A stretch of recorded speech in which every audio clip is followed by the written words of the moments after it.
go get us a W. Hell yeah. Ready, green. What the copy? Right foot down. We had to go, plan. Unbelievable, man.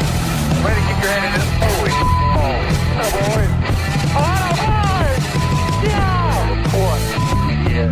I'm done with it. It's your face. Set sail. Steve, you look beautiful. Doing great. Ridiculous, dude.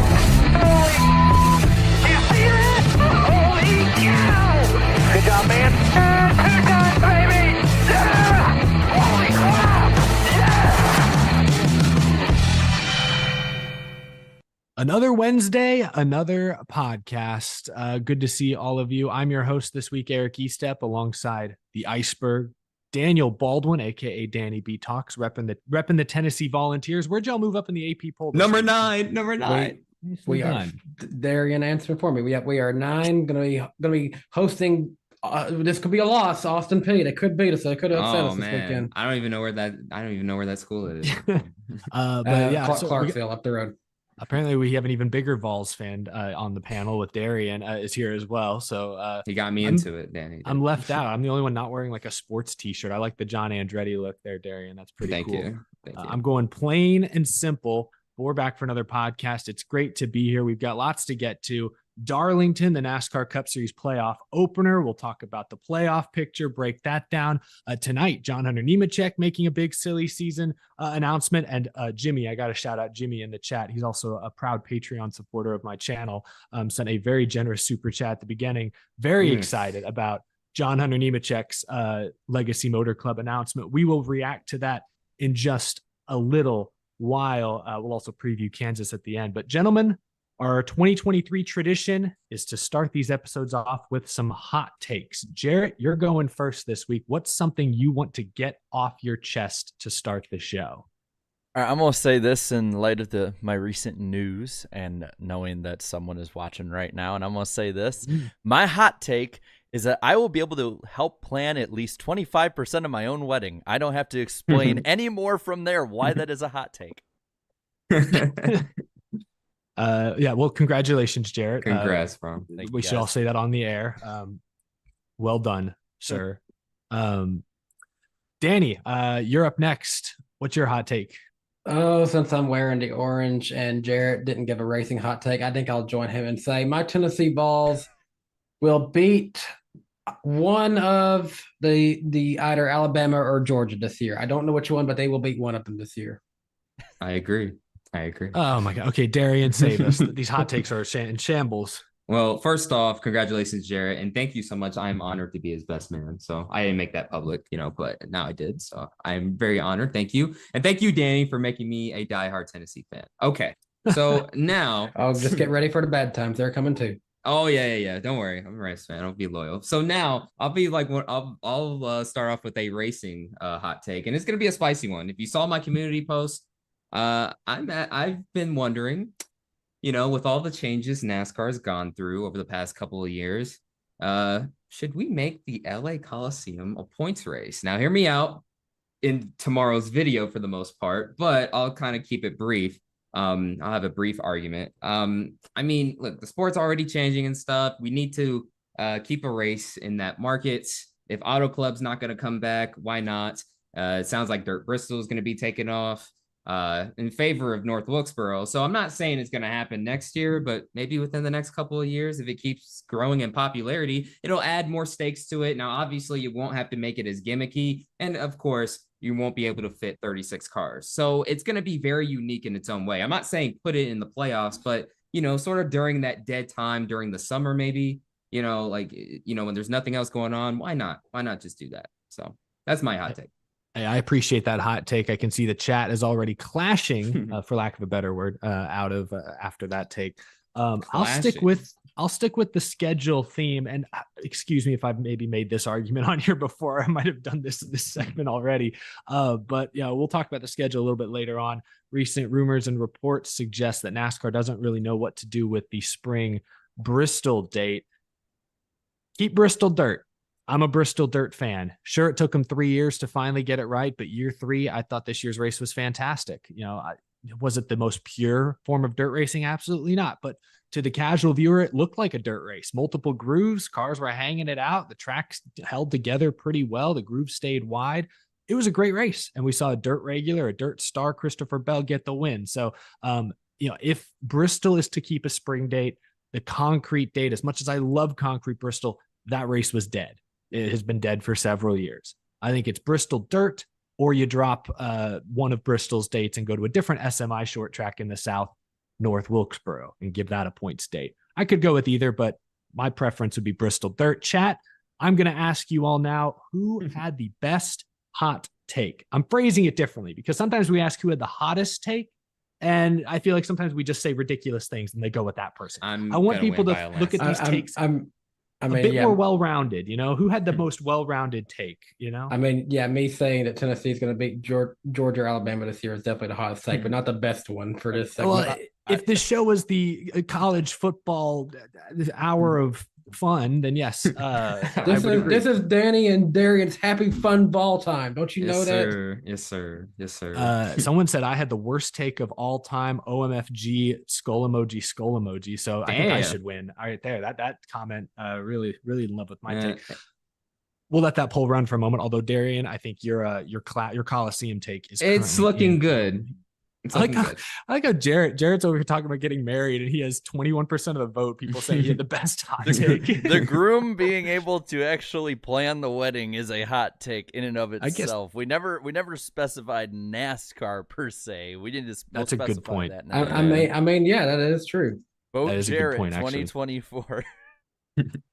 We'll let that run for a moment, but thank you everyone for tuning in tonight. Going to be a fun show, guys. Let's get started. Let's start with Darlington this past weekend, the playoff opener, the Southern 500, and it was Kyle Larson who finally got himself not only a Darlington win, but a Southern 500 win. I looked this up afterwards. He'd finished second 3 times. He'd finished third 2 times, but he never won until now. Jarrett, your takeaway, Kyle Larson. First off, what does this say about him? It's his. Does he have a 600 win? I think he has a 600 win. So now he's got 2 crown jewels, but he's also potentially the championship favorite. Do you agree? His stat line this year is so wild. Like, he's got these 3 wins, which is only behind his teammate. He's got 11 top 5s, which is most in the series. 12 top 10s puts him right in the fray. 6 DNFs and almost 700 laps led. It gives credence to what we were saying the last couple weeks. Kyle Larson is the most hit or miss guy. He and spoiler alert, because I'll talk about the Spotify poll in the lightning round. He was second of this top 7 guys when I put the top 7 in a poll of who would be the most likely favorite to be eliminated from the playoffs in the round of 16. He was second in that poll. Kyle Larson is so hit or miss this year, but this shows that how high that team can get. They capitalized when it mattered. They had speed all night. They looked like vintage 2021 Kyle Larson, because all around everyone else made mistakes around him, and they were mean, clean, and green all the way, I guess. Like, to me, Kyle Larson is somebody who is the biggest wild card, and now you have just advanced him into the round of 12, probably the biggest wild card round. So I'm excited about it, but I really think that he has the championship material this year, just because of how competitive the field is and because of how streaky good that team can be. Yeah. Danny, did you think Reddick was going to catch in there in the closing laps? Because that's what I was watching. Reddick was showing good signs of speed, which I think is beneficial for him in 2311 as a whole, because I was honestly kind of worried about how they would do in his first round. But I was hoping and praying deep down that he would not, because obviously I picked a good week to be the only person to have Kyle Larson winning the race. That's true. So, I forgot about that. That helped. We won't get into this right now, but that helped tighten things quite a bit for us. So I'm in the basement now. That's what it did. Yeah. That's why you get the last take on Kyle Larson winning. Yeah. What'd you make of Kyle Larson, Darian? I think he's. Go ahead. Sorry. Jarrett, was this? I think you said, was this the 299th win for Hendrick? Yep, 299. Wow.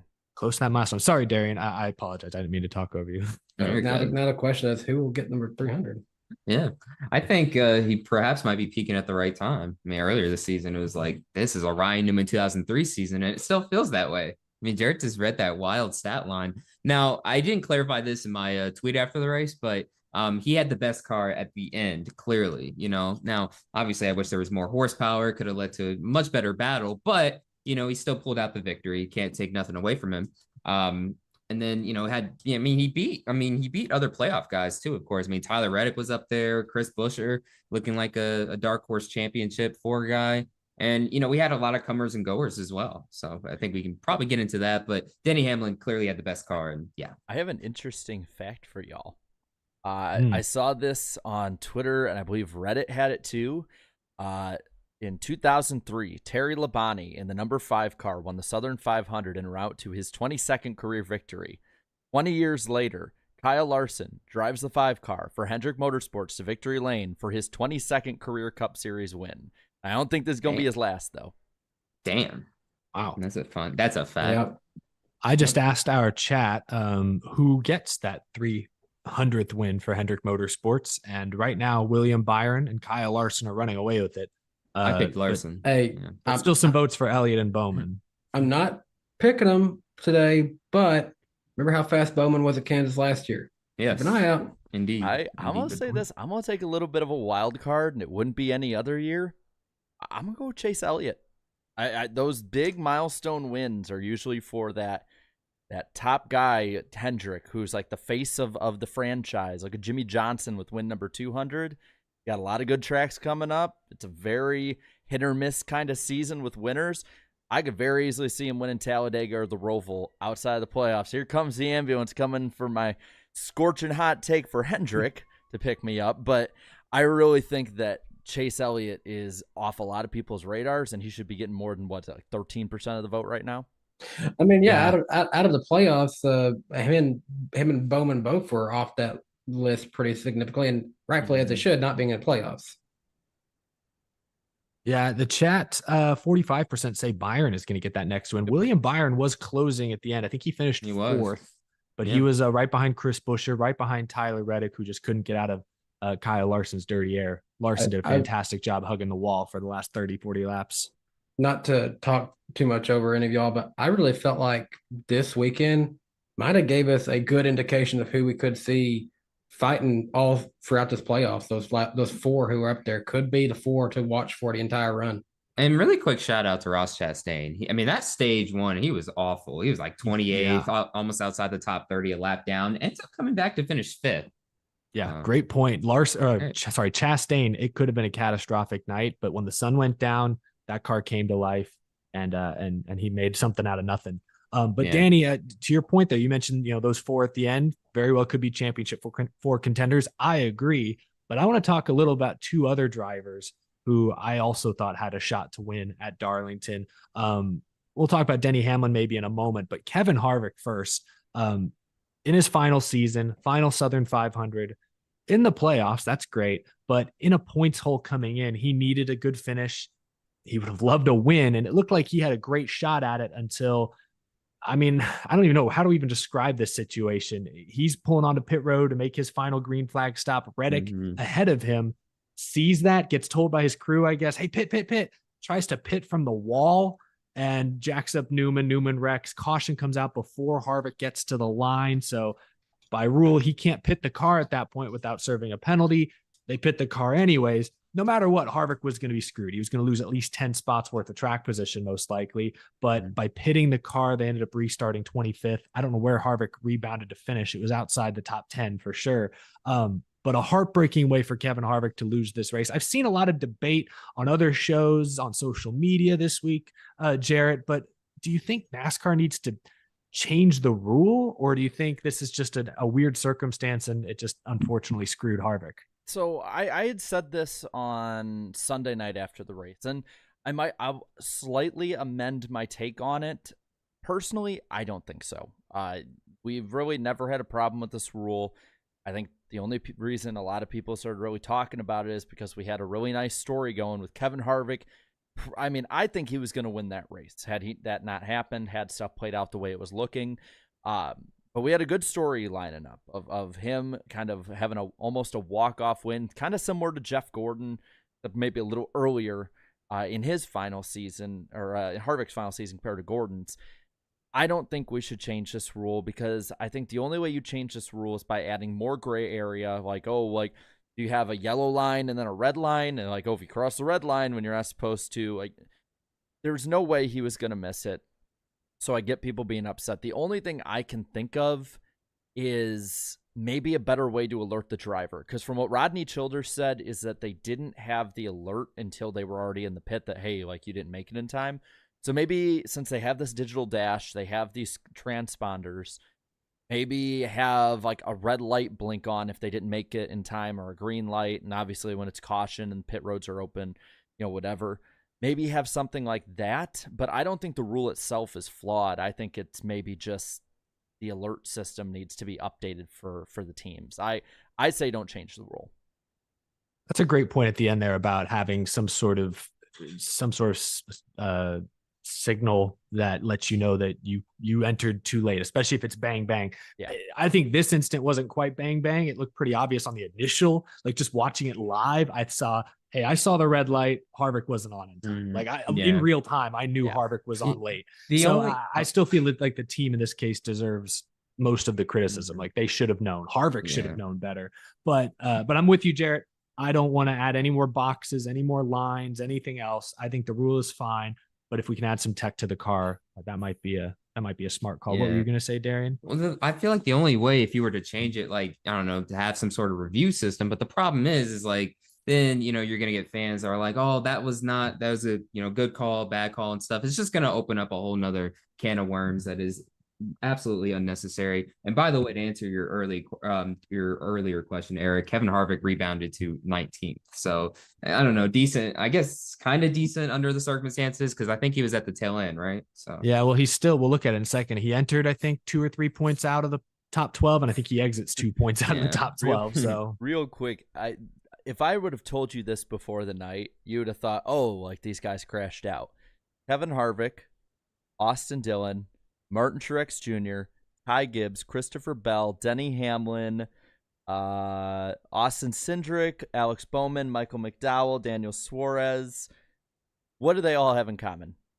They finished behind Hocevar. Yes, I just want to point that out. That's great. That's crazy to look. And speaking of Truex and that, man, he was nowhere. He was MIA. No, we picked him. All of us, well, except Danny. A lot of us picked him, and he was a disaster from the get-go almost. Yeah, outside. He's a disaster in qualifying. Yeah, so outside the top 30. I had the big brain. Big brain really, play from Danny. But really quick to Hocevar, I mean, like, he was top 20 the whole race, I believe, or like outside of like green flag pit stops. Yeah, pretty much damn near the entire race. And, for a team and a car that have clearly just not been doing well. And, they've been cut off of all Chevy information and stuff ever since that announcement happened. So that makes this doubly impressive. Like, I said this a while back, like I had seen enough that, hey, she's moving up to Xfinity. But I mean, now that I've seen this, I mean, you had the one start at Gateway where he basically burned his brakes off. But then, you come to a track like Darlington, under the circumstances that team's going through, and you stay in the top 20 in your second career start, he's only going to get better from here. I feel like with Carson Hocevar, as much as he could probably definitely, honestly, go drive to 77 next year, I think that would probably be an offer he would have. I don't know what behind the scenes, what he has or doesn't have. He could probably go drive that car, but the guy who's taken over the 42 car, we'll get that in a minute, I feel like we'd be looking at a repeat of that situation, that he went into inferior equipment, then would have to reset his career just to get back into good stuff. I don't know if that's really the direction he needs to go. Yeah, I think that'll be a debate I have a feeling we're going to have on a future episode of this show if in fact he does end up in the 77 car. I want to talk real quick about this, because this is another incident that I've seen a lot of commentary on social media. I saw Dale Jr., I think Door Bumper Clear, all these other podcasts are really harping on the Bowman Suarez crash. And I don't know about you guys, I don't really get it.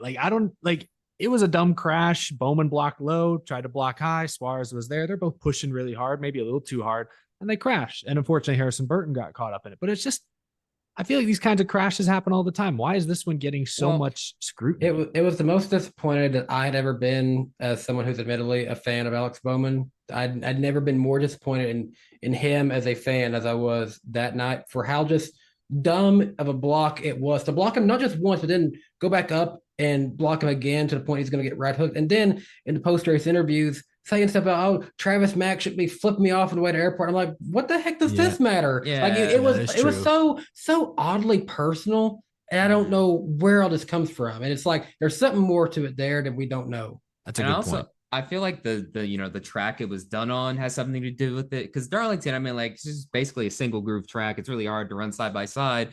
And then so basically, like, if you have a guy just making a pass, at that point in the race, it's not like, it's like 10 laps to go here. You know what I mean? And you're not battling for the lead. So if a guy just like, is trying to pass, I mean, hey, just let him go, try to get him back too. I believe, because didn't this happen stage 2 or final stage, right? I think it was early stage 3. Yeah. Okay. Early stage 3. You still got a long way to go. It's not like you're going to win the race by blocking him anyway. And so Alex, just an unnecessary move.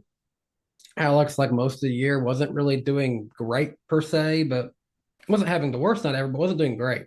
Yeah. And I felt like Suarez had every right to be mad. So I'm gonna say I put majority, if not pretty much all, the blame on Alex. When you double block like that, and granted, Suarez is being aggressive. I don't think either of them should have been that aggressive. And I want to say I feel so bad for Harrison Burton, who had a really great night. Yeah, he didn't deserve that. He got ruined. And I do not blame. And listen, I've made jokes at Jeff Burton saying different things on the broadcast, whatever, but I felt every bit of that frustration from Jeff Burton. He was mad. But he was mad. I'll say this: a lot of people, and I saw it it started with Dale Jr. talking about it, and then some other people saying it like, "Why didn't Suarez just turn him into the wall?" I'm like, yeah, because that hasn't had a precedent made of it this year. Like I get the sentiment, and maybe hey, if you're going into the corner and you bump him out of the way or something, sure, but people saying, oh, he needed to wreck him and just right hook him. It's like, yeah, and get a 1 race suspension, and then everybody's looking at what he did instead of the main block itself, and then we have the entire deal between Elliott and Hamlin repeat all over again. I mean, ultimately, the 48 was right hooked, but by his own doing. So he got exactly what he had coming to him in that situation. So I'm not mad at Suarez. Bowman definitely deserved that from one of his admitted fans. That was horrible. It was hack behavior, as I said on Twitter. Yeah, basically. Yeah, oh Suarez's post-race comments on his post-crash comments on Noah Luce's Twitter are like, hey, I better not see Bowman like for another 15 to 20 minutes. So I wonder like what would have happened if saw him in an hour. It would have been okay. Very specific. It's like, hey, you're not supposed to swim for 30 minutes, after eating. Never piss off Daniel Suarez, because you don't want to see that version of him. Yeah, that's Michael McDowell. And Michael McDowell didn't have too much problem with him a few years ago. I think there's a little bit of an advantage on McDowell's side, like height advantage. Sure. People are asking, am I really a fan of him? They thought I was a hater at this point in the year. And it's been hard to tell lately. It has been hard to tell. He's a realist, bro. I love this comment. We'll get to the rest of the super chats at the top of the hour, but Marky Mark says, I was going to make a longer comment, but Bowman blocked me. That's funny. I want to talk a little bit more real quick about the finish. I threw it out there earlier in the conversation. I meant to save it for now, but Reddick was running Larson down, but couldn't seemingly get within about half a second of him. I mean, Darian, is there anything about this race that left a bad taste in your mouth? Obviously, NASCAR's continue to tweak the aero package at different types of tracks. It's a new car. Darlington is its own beast. It's such a narrow group, but the aero effects, like you heard Dale talking about it on the broadcast, dirty air.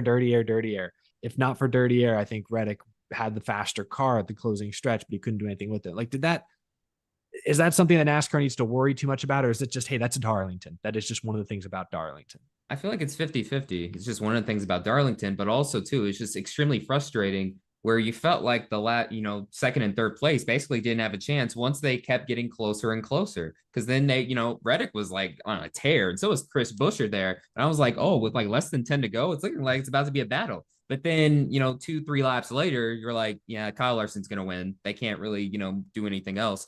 And I'm not saying this would be like the cure all for everything, but it's been said by drivers, specifically Christopher Bell, that if you have a little bit more horsepower, you might not have as many problems as we've seen. So Wouldn't hurt. So I overall I thought it was a great race. I thought it was a great Southern 500. Had a lot of comers and goers. It was just the finish. I was like, it left a slightly bitter taste in my mouth, only slightly. For sure. A lot of folks in the chat are saying to get rid of the diffuser. I know they've tried that out on short track tests. Mm-hmm. That could always be something. I will say it did make me feel like, so I was at that one infamous 550 race in Kansas in 2020. Oh yeah. I did get a little reminded of that. Like the majority of the race, I didn't think was an issue. There were passes for the lead. There was passing throughout the pack. I think it's just partly having to do with, these teams throughout the race and throughout the time we've had this car. They're going to figure out how to do that, and you're going to need to make those changes. And I think, horsepower is definitely one of them, but there's going to be stuff these teams figure out. And I think it's just NASCAR, whether it's testing just at Darlington over the off season or in general, they're going to have to keep up with the teams at this point. It's just, yes, they're not going to be spending $1 bajillion to figure out how, that little millimeter or half millimeter of, the spoiler being a little more out in the air is going to be different kind of thing, or maybe they will with how close this all is. But they're going to figure that out and keep pushing that, and NASCAR is going to have to push back on it. Because I think overall that it's been good at Darlington in the intermediates, but I think NASCAR does have a little work to do, because if this is kind of the show of what's to come, I wouldn't want to see what's to come. Good point. That is a great point. Before we move on to looking at the ratings, and we'll go to our NWP poll in a few moments, I wanted to go ahead and read off the playoff grid. And if there's any other drivers that stand out, William Byron is plus 45. I should clarify. Larson's locked in. So behind him, Byron is plus 45. Reddick is plus 30. Busher plus 27. Hamlin also plus 27. Left some points on the board there. We didn't really touch on Hamlin too much, but that apparently loose wheel, team says otherwise, cost probably the fastest car all night. Truex plus 25 came in as tied for the points lead. So despite having a bad run, he's still in a decent point spot. Then Kyle Busch is plus 20. Brad Keselowski is in 8th place plus 18. Blaney plus 16 had a solid top 10 night. Ross Chastain recovered to still hold on to 10th in the standings plus 13. Logano's plus 3. Christopher Bell, who had issue after issue in the first stage, is only 1 point to the good Bubba Wallace, who had a top 10, is -1. Harvick -2. Stenhouse -4. And McDowell, who is also a no-show, -19. Real quick, I want to ask each and every person on this panel, beginning with, who am I going to put on the spot? Danny. Yeah. Beginning with Daniel Baldwin. Is there any one driver that jumped out at you that maybe you had in the championship for early on that now you're like, whoa, I'm not so sure? Or is there anyone who jumped out at you that said, hey, maybe this guy deserves more championship consideration? Is there one driver that stood out to you? So I think my championship 4 was Truex, Larson, Busher, and Hamlin.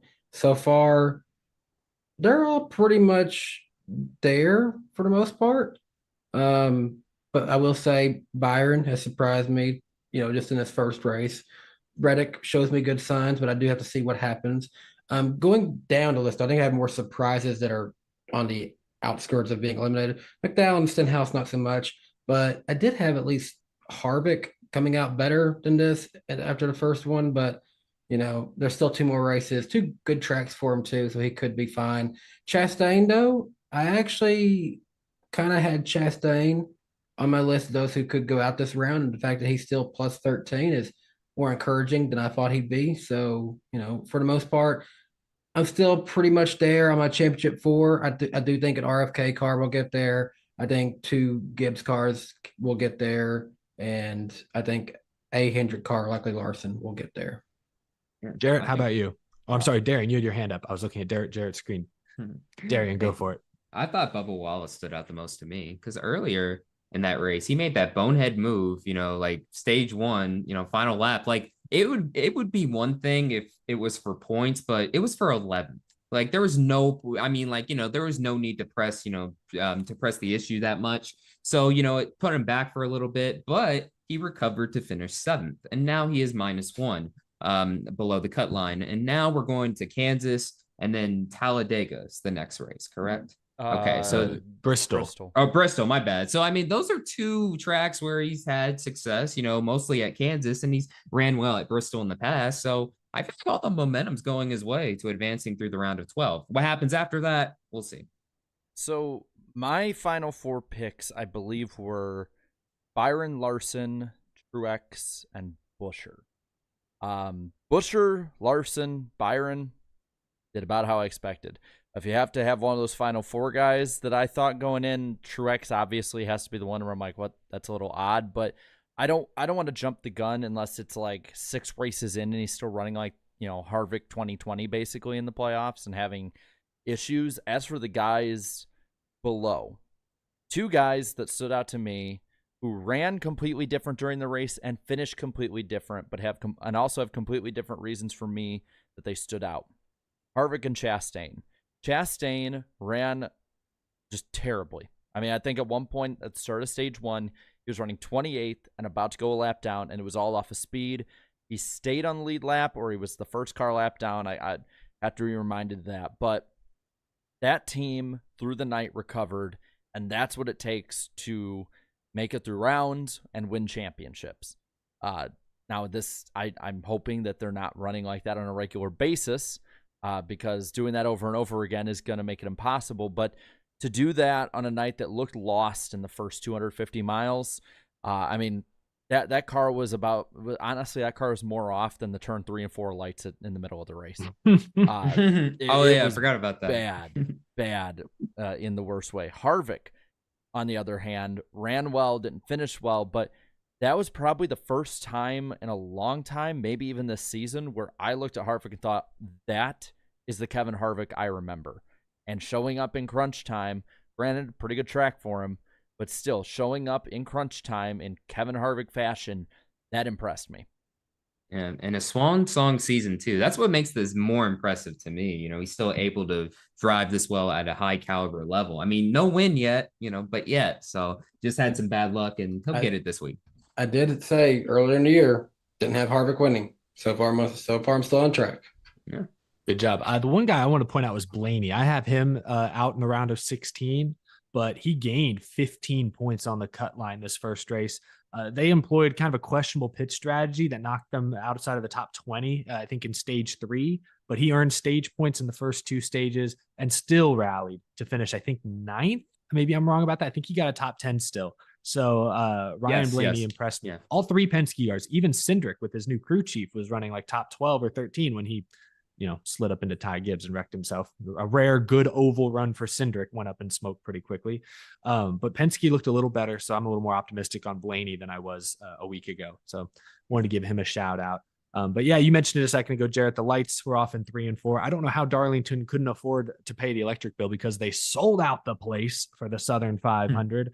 All 3 Crown Jewel races this year, Daytona 500, Coke 600, Southern 500, as well as a few others, all sellouts this season, which I think was pretty great. Well, I had a few followers that DM me and sent me some pictures, and people who've been going to Darlington for like 20, 30 years. And a lot of them had said this is about the fullest they can remember the Southern 500 being since it got moved back to the traditional date in 2015, which it looked it on TV. That place looked like it was popping before the race, after, even after the race. I love it because I love Darlington, especially after going to it this year. And I love the Southern 500. And I know we had, there was that debate going around social media of it being overshadowed. And I'm glad, at least fan turnout wise, at the track and seemingly the hype leading up to it that people who are diehards had for it. I am glad that it delivered fully because this event deserves that kind of delivery. They looked on the entry list and saw the podcast party bus wasn't there this time. And they said, yep, I'm buying tickets. I got to be here since it's not there. But it should be that way it's one of the crown jewel races. I mean, Daytona 500 sold out, Coke 600 sold out, and now Southern 500. So it's perfect. I believe Daytona had to put in extra seats.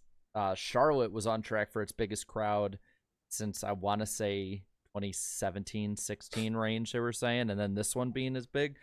So it's like NASCAR's doing something right to get the fans to the track that they weren't doing 5-6 years ago. Yeah. And it's weird because I don't know what it is. I'll be honest, like I've gone to more races the past 2 or 3 years than ever before. And I mean, it's still fun, but I don't know, unless you guys can think of something, it's not anything different. If anything, it's less than it was 10 years ago. Maybe, I don't know, just like, the fan base is just, we've identified what the crown jewel races are. And it's like, okay, like, if I'm able to go to these races, I want to go to one of these three, you know what I mean? Because not every, state has a NASCAR race in it or a Cup Series race, right? So, if you're going to go to a race outside of your home state, it might as well be one of the top three. So that's my take on that. If NASCAR can just get a way to dial in that short track package, we could fill Bristol up again. Yeah, Stonks. Potentially. Yeah. NASCAR must be doing something right to boost that in-person attendance the past couple of seasons. The TV viewership, however, has been iffy the past few weeks. Ratings for the Southern 500, they averaged 2.287 million viewers, which is down about 2% from the same race last season. This is, interestingly enough, the lowest viewed playoff opener since 2018. That year it was at Las Vegas. Man, remember when Las Vegas was the playoff opener? That was, I was interning at the time and it was hot. That was one of the hottest days ever. Yeah, hot. 18% of those 2.2 million viewers were in the key demo. That doesn't surprise me. Southern 500 Darlington, it's an old school track, going to attract an older crowd more than likely. Ratings, though, I will say this, down only 2%. I was curious, I still am curious over the next few weeks to see how Chase Elliott not being in the Drivers' Championship, how or if that does affect the ratings at all. Because we saw at the beginning of the year when he wasn't racing at all, when he was injured, he was out. I'm not saying this was all Chase Elliott, but ratings were down 10 to 15% every week. This first playoff race without Elliott racing he's in the 9 cars in the Owners' Championship, I guess, but to only drop 2%, I mean, that's almost flat. That's basically almost flat from last year. I don't know. I guess I was curious. I was curious to see what impact that would have. I don't know if you guys were surprised at all by those numbers, but it didn't fall like last year. Last year, I remember had that huge tumble compared to the years before. I wouldn't even say it's an old track. That's why the key demo is down. I think it's just, and I'm not using it as an excuse. It's more, you see this every year as a trend, is that when college and NFL start up for football, there's usually a big game each week now for the rest of the season. And I believe college football, the game that was on in that time slot was up 10% from the time slot last year. And a younger audience is going to probably skew more towards football than NASCAR. Like it's something that NASCAR is just going to have to deal with if they want to go head to head with football for the playoff races for this point forward. Yeah, it's just one of those deals. Yeah, it's that time of year again. And I think that day, I mean, there was like one major college football game between 2 top 10 ranked teams. They were playing at the same time. So I feel like that has something to do with it. But I mean, as far as like, the playoffs are concerned, I mean, with Chase Elliott not being in it, I want to see, after the round of 16, if they just consistently go down. Like, I don't know. I feel like with the upcoming tracks, I mean, we're about to go to Kansas when it's been as good, but it's still Bristol. I feel like there's still going to be some type of appeal with that. So yeah, we'll just have to see after the round of 16. Yeah, I'll be curious. I think obviously like Talladega is always a bump. We'll see if it's a bump year to year. Roval will be interesting to see how that one fares. And I wonder if Martinsville, the reputation that Martinsville race has built for itself the past few seasons, I hope that it sees an uptick in ratings, but at this point, ratings have been impossible for me to predict. It's interesting this weekend. I believe the Xfinity race is on NBC, whereas the Cup race is on USA Network. So anytime those are inverted like that, it's always kind of interesting to me. But Darian, what's up next? Yes, it's time for the poll, the famous iceberg poll on the NASCAR Weekly Podcast. Well, actually, this week it's the famous iceberg engaged poll. Ooh, see what I did there? That's fun, but it's also funny because I'm going to read the results. At least that's what it says in my itinerary to break the fourth wall. It says host reads results. So, gosh, there's a lot of power, a lot of influence I have this week. I could skew the data if I wanted to. I could lie. I could make this up. I'm not going to though. Our fans Yeah. are always honest with us, so we should be honest with them. How many votes did we get? I don't see that on my notes. Oh, we had How many votes were on the poll, Jarrett? just about 14,000. 14. Jesus, the 14,000 Damn. votes on the Damn. famous iceberg poll.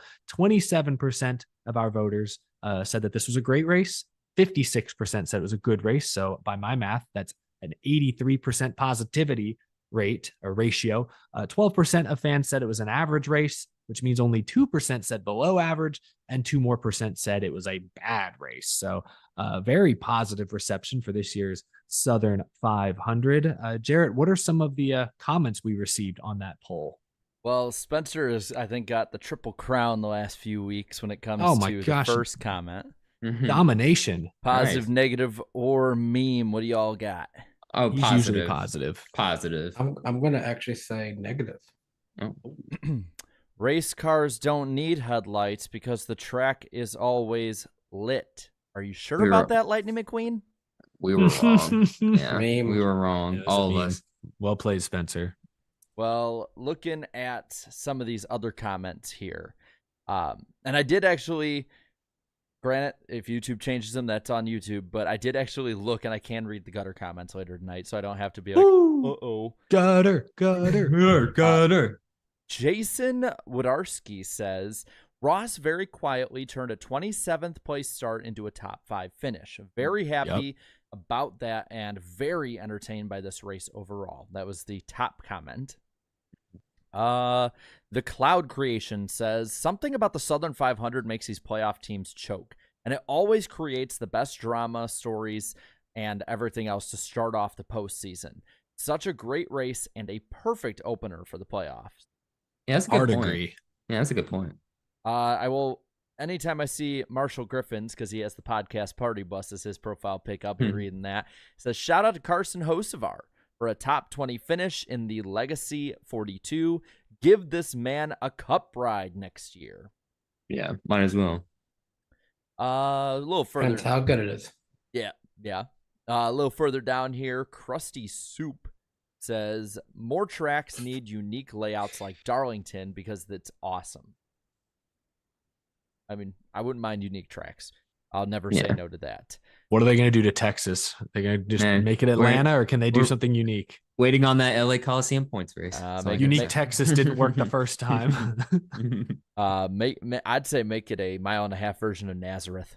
Andrew Wellinger, I should say, says, not sure how it looked on TV, but a couple of beers and watching it live was great.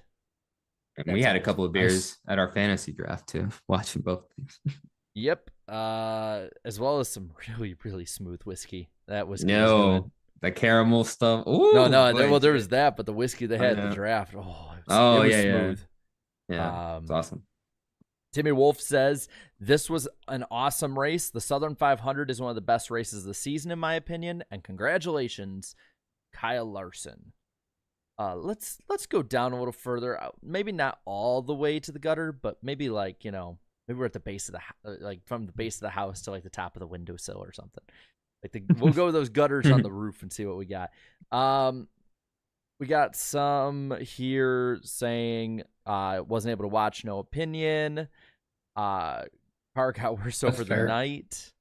Let's see what else we got. I don't have cable.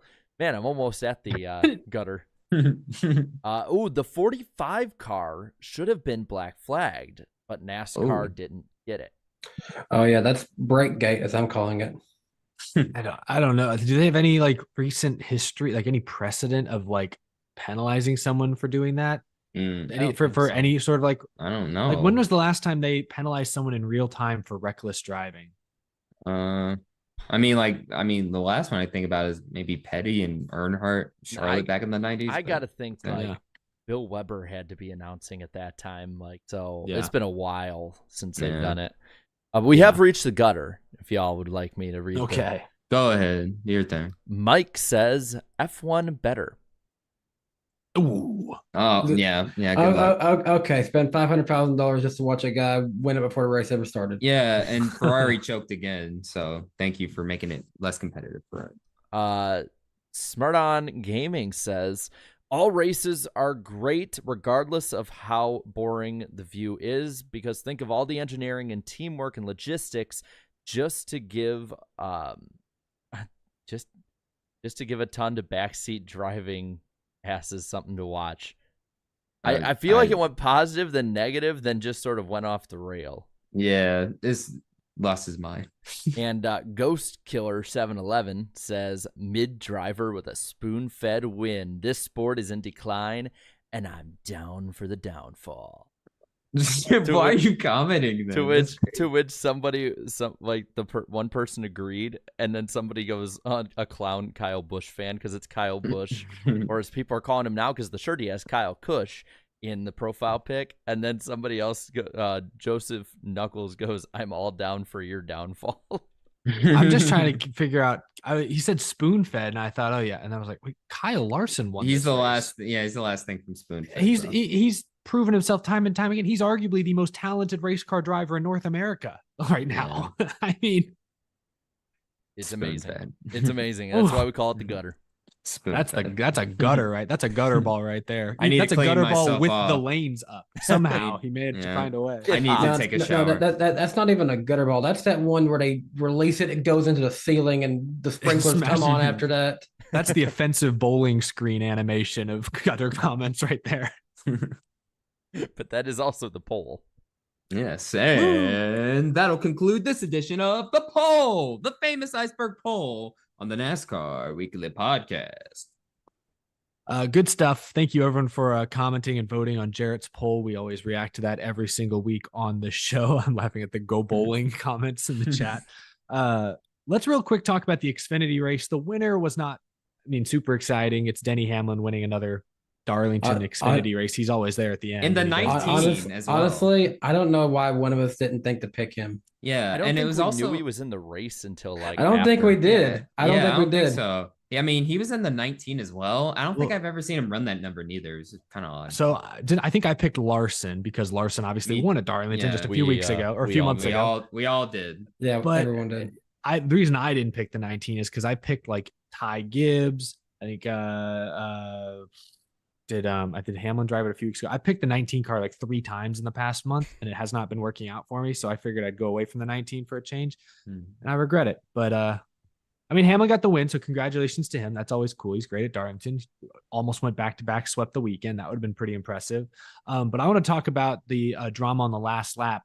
Sam Mayer getting into the back of Parker Kligerman, who is in a heated battle for that final playoff spot versus Riley Herbst, spun him out. I saw Sam was very apologetic afterwards, but obviously that doesn't change the result. Were there any other takeaways from the Xfinity race for you guys? The big one for me is looking on the cut line. Now I don't know if NASCAR just their website's kind of weird with the points, but I believe Sheldon Creed is plus 56. I think all he has to do is like finish second to last this week, and he'll be good. And third to last for Daniel Hemrick being plus 55.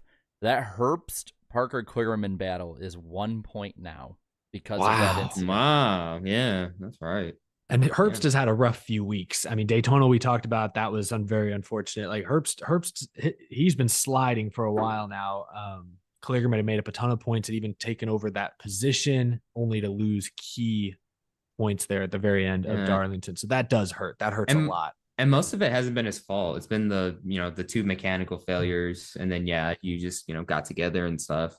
So yeah, I mean, like I feel for him though. I mean, he's, for the most part, he was solid for most of the season, but then it's kind of been on the downside for the past couple of weeks. So let me pull it up one last time, but I believe the chat has it pretty much right in the standings. I think Brandon Jones in a JRM car, is 79 points out. That's pathetic. Oof. Yeah, I mean, that's not much else to say. That's rough. That 9 car won championships with Byron, with Elliott, with Reddick, with Gregson last year was second. Such a rich history, and now all of a sudden it's been, it's Brandon Jones just 79 points out, and he signed an extension, by the way. And Brandon Jones, like we know why he's in that car. He brings Menards like that, but he's not usually at least terrible. No, he's not terrible. I mean, he's decent. I've been at races he's won. Me too. That's why I'm Yeah. like, it's so shocking. I mean, like he's drove for RCR and he's also won races for Joe Gibbs. I mean, not a whole lot. I mean, just last year, wasn't he like competing for a championship 4 spot? You know, yeah. Yeah. What happened? I just think of you put the results on screen, the points, and I just think of Zuko. That's rough, buddy. Yeah, like ever since Ty Gibbs dumped him, he hasn't been the same, basically. That's why. Oh, this is an interesting point from Triple P Productions. The 9 missed the playoffs in all 3 series this year. Well, I mean, I guess technically it's not official yet. Brandon Jones could win this weekend, but I was at the race he won at Kansas. Yeah, he has a shot. That's a shot. Every single Brandon Jones wins has always been like, didn't see that coming, but there he is. Oh my Yeah, god, yeah. yeah. That'd be crazy. My dad, when he won, because it was I think the first year we went to Kansas together, he's like, "Who the hell is that in the Menards car?" I'm like, "Oh, that's Brandon Jones." Yeah, who the hell is that? Like, oh, well, he's this guy who's like never won. People say he's a paid driver. He does well. Like, I guess it's inverted. what's his relation with the Menards? I don't really know. Well, he saved a also lot of big has money. Yeah, and also I think he has a connection with Rem or however you say Ream? it. Ream, yeah, Ream. Yeah. I They just have remember- a big relationship with Menards. Oh, okay, then yeah, that was. I just remember Phoenix 2020 when Brandon Jones beat Kyle Busch for the Yeah, win. that's dude. Yeah. He randomly pops up, so it wouldn't surprise me if he just like gets a top 5 or maybe even a win. It is the cutoff race this weekend. Yeah, which I just found that out. And he is, I don't know what you want to call JRM's flagship car, but I consider it a 9 because it's what's won them all their championships. Yeah. That's rough, buddy. Like Zuko said. Yeah. Well, we're nearing the top of the hour, which means let's go and go into our first super chat stage break. We've gotten a lot of support from viewers tonight. So before the show even began, I want to read a couple super chats from NASCAR Sun 2414, who's got you and me in his profile picture, Jarrett. A photo I think we took with him at probably North Wilkesboro, if I remember correctly. Said, congrats, Jarrett, on your next chapter in life. Thank you. Why are Sunday night races better than Saturday night races due to fans at the track might work on Monday? And this is actually a good question. I don't know why Saturday night races always flounder. I think it's just because there's so many other things to do besides either stay home and watch on TV or necessarily go to a racetrack. Like Saturday night is like the go out night of the week, right? I mean, from this point in the year, there's so many good college football games on Saturday night. So That is true. well, that too this time of the year. And this sort of leads into his next comment. Guys, my 2025 Cup schedule has 3 off weeks for the teams. I have 10 night races, 6 new tracks, and 1 weekend with IndyCar. What do you think? I like sharing a weekend with IndyCar, new tracks. That's always cool. But 10 night races. Yeah, maybe cut back a little bit on the night races. Yeah, cut that at least in half, maybe. Just the ratings would suggest, it wouldn't be. I like making night races special. Like, yeah, people complain about them, but people look forward to night races now. Mm-hmm. When they're special. There's like Southern something- 500, Bristol, those Daytona. are special. there's some aesthetically pleasing about just seeing the lights shining off the cars. They just have a different look when they're under the lights. And it's a different vibe, basically, to put it simple. Absolutely. Cavante Caldwell sent 5, 22 career wins for Larson. Was this a statement win? And how many wins do you think he finishes his career with? Statement. Yeah. Statement. Definitely. They're one of the championship favorites, but I guess we kind of already knew that. I'm going to say he gets at least 50. I think he gets 50. I don't know about how old is he? 30, 31. See, he's the kind of guy I could legitimately see Larson retiring in 5 years. I don't think he will, No. but like if he did, I like Edwards retired at 36. Everyone was shocked.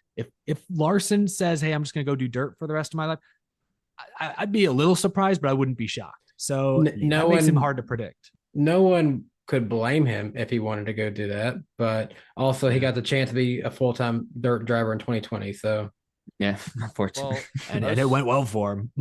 I'm just thinking, so he's like around 30, give or take.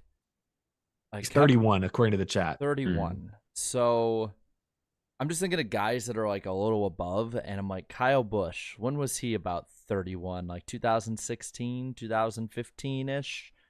And he got a lot of wins. Kevin Harvick, and he was 31, I think, in my math serves me right, 2008. He got a lot of his wins, and I could see him in the 60s, 70s. I could realistically see, if he raced a full-length career as long as these guys, I could see him being around Earnhardt. I think he'll average 3 wins a year for the rest of his career. And so if he does 15 more years, which would put him at 45, 46, then he'll be in the 60s. He'll be in the high 60s. 67. So I think that. So I'm going to predict 60 wins flat. That's what I think he gets. Yeah. Somewhere between 50 to 60. How long it takes him to get there, I don't know.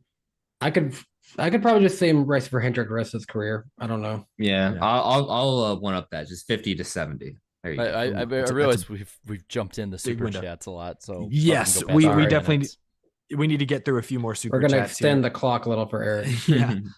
Isaac sent 5. Bowman should sit the rest of the season out. Why? Because he showed very clear signs of Vickernism with his reckless blocking. All right, that's a joke. Let's not go that far. Yeah, seriously, no, though. No. Good Jimmy Spencer reference there. Antar Das says Denny delivers and I in one word this weekend. Pain. Yeah, I feel for Hamlin fans. But he did sign a multi-year extension, so you're fine there. Jimmy Leos, I gotta shout Jimmy out. Sent a couple very generous super chats. First said, obviously the big one that we talked about earlier. Breaking news: Legacy Motor Club announced on FS1 that John Hunter will be back in the 42. So we're going to talk about that in just a little bit. Really appreciate the very, very generous super chat, though. Jimmy's been a longtime viewer of the channel. Really appreciate having him around. But Jimmy also sent a couple others. He said, Jarrett, congratulations for getting married. Thank you. So there you go.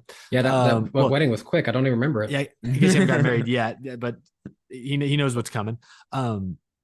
And then Jimmy says also Legacy Motor Club co-owner Jimmy Johnson says he plans to drive a limited schedule next year. And a Toyota. Interesting. Yeah, which I think had been kind of previously suggested, but maybe this is now the first confirmation. I think it was confirmed like when they announced it. Yeah, I think it was expected, but assumed. Yeah. I'm gonna do just a couple more super chats real quick here, and then we'll get to the lightning round. But Evan Britton earlier sent 10. Really appreciate the support. Alex said, can we all just step back and appreciate that the 43, 3, and 48 missed the playoffs in the 75th anniversary season? Hey, damn, that's that's a fact. Wow. Oh, damn. Gosh. Shows how much the sport has changed. Oh, my goodness. Andrew Mayer, this is a good one, said, ring count. Jarrett's girlfriend 1, Denny Hamlin 0. Oh, damn. That's the best part of her being a Hamlin fan. Dude, just got true. Stone Cold Steve Austin. Damn. That's harsh, but that's also very funny. Edible Giraffe 59 said, me personally keep Indy Road and have the Indy Oval instead of the second Atlanta race. Ooh, I don't know if you can drop an Atlanta race after the show it's put on. No way. No Atlanta's safe. I think we're popping I'm gonna the do edge of it, yeah. 2 more super chats, and then we'll get to the second half of the show. Matthew Brown sent 20, very generous. Way to go, 5 team. Still a long way to go, boys. Iceberg, I saw your Bowman video recently. My opinion hasn't changed. Sorry, Danny. He's good, just not great. Not HMS material, in my opinion. That's fair. Yeah. He was at BK Racing for a reason. Whoa, dude. What does that mean? Listen, listen here. As the guy who everyone considers the chief Hendrick hater, Bowman is not as bad as y'all think. I think it might be me now. For Hendrick, they always need a Casey Mears. They always need a later Casey Kane. There's always that one that's not the same. Yeah, look, Bowman being the worst head driver at Hendrick right now isn't a bad thing. That's a pretty competitive team. Yeah, I mean, and Bowman still, he led the points at one point this season before the injury. Exactly. Evan Britton, last super chat we'll get to for now, sent another 20. Very generous as well. Don't count out Paul Menard for Kansas. #get hard for Menard. Well, we won't count out Menards in the Xfinity series for sure. I actually went in and was like, wait, is he running a truck I don't know about? Yeah, like, hold on. Do I need to rethink my pick? So give me a second. But thank you all so much for the very generous super chats. That was our first super chat stage break. We will get to the remaining super chats at the very end of the show. But gentlemen, I think I just got an alert from the National Weather Service. I think there's like 15 million hurricanes, tornadoes, and tsunamis headed this way. Darian, what time is it? And it's the lightning round on the NASCAR Weekly Podcast. Jarrett, what do we have on tap for this evening? We got a little bit here. First off, I want to give a shout out again. Do this each week, starting out this segment to our Spotify listeners. I leave a poll on there, and this week I asked them which one of the favorites or top sort of guys from both this year, last year, do you see getting eliminated in the first round? And 64% voted for Ross Chastain of those guys. Larson was second with 11%. Kyle Busch third with 8%. Buescher and Hamlin with 5%. MTJ with 1%. The only person who didn't get a vote of these top 7 guys, William Byron, who nobody thinks is even going to have a chance at missing the next round. So thank you guys on Spotify. Now, due to the abundance of failures and Xfinity inspections, NASCAR will now institute a new policy starting at Bristol, which is the first race of the playoffs for them. 2 failures will lead to a crew member being ejected from the racetrack, as compared to currently 3 failures leading to that, according to Dustin Long. That's going to be major. I guarantee you there's going to be a team who suffers a penalty in the playoffs because of that in the closing weeks. Good news for a lot of fans here. NASCAR has updated their mobile app to include the a section now for the NASCAR Classics, as well as now a 3D interactive next-gen race car that you can look at and get information about. And speaking of NASCAR Classics, I'll add this. Recently, this week, they've added 8 races on the YouTube channel NASCAR Classics, all predating 1961, including, I believe, 1951, a race at Langhorne, which is a pretty crazy one to look at. I would say after watching this, y'all should check that out. Mentioned earlier, Jimmy Johnson will not race the 84 car for the rest of 2023, but will be back for select races in 2024. He said that on Race Hub earlier today, I believe. Bob had said that the schedule is about 2 to 3 weeks away. At this point, probably 1 to 2 away. If I had to guess, I would say probably between rounds going into Texas, because you got to keep the hype up before Talladega. I'll be impressed if it's out by Christmas at this rate. Now, I saw a lot of people saying this, and I had to look into it. So Chicago hasn't confirmed yet, but NASCAR is offering have fans put on the wait list for the Chicago Street Race. So that's something indicating in the right direction, and they are hiring for that event as well for volunteers and people that want to work at it. And closing out tonight for the lightning round, Carson Quapple will make his Truck Series debut in the Spire 7 car at Bristol. Not this week, but next weekend. I know he races for Junior Motorsports in the Cars Tour. Have you guys seen him race at Nashville Fairgrounds? Because I haven't gotten a chance to really watch him race. I hear he's good. The only time was for the All-American 400, and he was running pretty solid for that last year. Yeah. Seems like a good kid, good talent, but that's gonna do it, I guess, for the lightning round. And once again, that'll conclude this edition of the famous lightning round on the NASCAR Weekly Podcast. And now back to the show. Wow, we're already into the second half of the show. We're making great time tonight, gentlemen. Great time. You think this is a Watkins Glen race or something? Yeah, we're gonna get this thing done in hour 58. Well, let's slow things down for a moment, because there have been a ton of silly season free agency announcements in the past few days since our show last week. I guess let's begin with the biggest fish, Denny Hamlin. We go back 6 months ago, heck, even 2 months ago, there was never really any doubt, I think, any serious doubt that Hamlin was going anywhere. But after Kyle Busch's saga last year, after the months continued to go by this season, and then in the last few weeks, Hamlin to the media saying, hey, we need to get going. Like, this is taking longer than I hoped it would.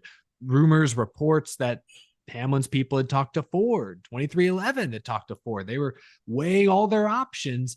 Suddenly Hamlin's future was at least somewhat in question. Well, those questions have been answered this week. On Monday, Denny Hamlin confirmed on his podcast that he's back with Joe Gibbs Racing. He signed a multi-year extension to drive the number 11. 2311 Racing will remain a Toyota team. They'll continue their partnership with Joe Gibbs Racing. Darian, are you surprised at all? What's your reaction? How does this work for both sides? Well, I'm not surprised at all. I mean, like, yeah, we were hearing stuff, and, you know, you started hearing the Ford rumors, and it's like, whoa. But I guess deep down, like, I guess, you know, we wanted to think, like, you know, that was going to happen, like, you know, because, oh, that'd be very interesting. But I think deep down, most of us were like, they'll get it done eventually. And especially with all the drama that happened with Kyle Busch last year, I didn't think Joe Gibbs wanted to have that headache. I mean, not just to lose one, but 2 high caliber veteran drivers. I mean, I know it's Joe Gibbs, but that I don't know. I feel like they definitely would have been going through some stuff if that happens. So yeah, I'm not shocked at all. Denny Hamlin's going to stay with them for a little bit longer. And well, hopefully we see a championship eventually. Yeah, I think he's certainly a contender this year. Jarrett, I talked on my show yesterday about how Joe Gibbs Racing needs some stability, about how from an ownership standpoint they brought in that Harris Blitzer Sports and Entertainment Group, but they've lost Kyle Busch. They couldn't afford to also lose Denny Hamlin. Like there's too much turnover over there. So what does this say for Joe Gibbs Racing now that they're bringing back the same driver lineup next year that they had this year? I think just having the stability probably one, it helps, I think, the teams and the kind of cohesiveness of it. 2311, it keeps, I think, for multiple years. If he's there multiple years, I believe 2311 is. So it keeps the Toyota alignment in. But I think the biggest one is it's another older, more experienced driver that can help a younger guy like a Ty Gibbs, maybe in the future if, because Legacy's moving over. We'll talk about it in a moment with John Hunter going to the 42. Maybe he moves over once Truex retires, whoever that young guy is, there is a leader in place and that you're not having some distraction for at least 2 to 3 years. I don't think they'll ever really fully publish the details of the contract, but I think it's really big because for the last 2-3 years, we have just had question marks all over the Toyota side of things. And now for the first time, really, I'd say honestly, the first time since, pre-pandemic, Toyota is solidly in place for a good amount of time, and there's no real question of who's going where. You have probably the biggest Toyota lineup we've had in maybe since 2007 when they came in. So I think it's great for Toyota to build over time, and they can finally start kind of maybe focusing on other things like a driver pipeline, rebuilding that, maybe getting the lower series built up a little bit more, something like that. I think that it answers one of the biggest questions going into the next deal as well with TV. Yeah, no, they have three. Toyota now has 3 teams. I would argue 3 quality teams. I know Legacy Motor Club doesn't look like it right now, but I think they will be getting more support, and I think they will be better next season. But no, you're right. They got 2 veterans, Truex and Hamlin. Truex for at least one more year. That is the one question mark. Truex is once again going to toy with JGR all of next summer. Will they be back? Will I not? That's going to be a thing. But keeping Hamlin, keeping Reddick and Bubba Wallace, that is huge. A lot of good young drivers right now under the Toyota umbrella. And there's reasons to be optimistic. They're bringing Eric Jones back in-house. Like there's a lot of good things going for Toyota. Holding on to Denny Hamlin is big. And I guess to close it out, I feel like Toyota, after all these years, they finally found a balance between the veterans and the younger drivers not being, clogged up in the pipeline, like, compared to 3, 4, 5 years ago. So, So yeah, you can finally work your way up and, also get help from the veteran talent on these teams too. So, but yeah, I do agree though. Legacy Motor Club though, I feel like I'm really excited with, the way Jones sometimes runs and John Hunter Nemechek coming aboard. So I'm liking that. Just think about Daytona. In years past, we've seen, all the manufacturers like to get up in groups and run together, especially in, speed weeks leading up to everything. And you'd always just see, oh, there's the 4 JGR cars, and oh, here comes the Benedetto, he's with them. Oh, here comes Bubba, he's with them. There's that one lone Toyota. Now you're gonna have a group of 8 Toyota cars that can work together. You can honestly make a case that maybe potentially all can make the playoffs. Maybe that'd be pushing it. Sorry, I take that back. Could be 9 if Jimmy runs the 500. So 9 Toyotas could be working together. He's gonna run full time after he's like, hey, put me in. That's a good point. Yeah. Well, I guess speaking of, we're talking about Toyota. Speaking of Legacy Motor Club, it's amazing how fast things happen. Hamlin finally gets his deal done. In turn, that causes 2311 to get their deal done. Or I guess vice versa. 2311 finally got their deal done. So Hamlin finally signed his contract. And now Legacy Motor Club 2 days later is ready to make their next announcement. Tonight, it was confirmed that John Hunter Nemechek will drive the number 42 starting next season. We know Toyota's high on this guy. We've kind of talked about it a little bit, but Jared, I guess I'll start with you. Legacy Motor Club next year. Jimmy Johnson, Maury Gallagher, that whole group. Richard Petty's still there in some capacity. But you've got 2 young guys, Eric Jones, John Hunter. How do you think they perform in year 1? And how will that compare to like 3 or 5 years from now? Okay.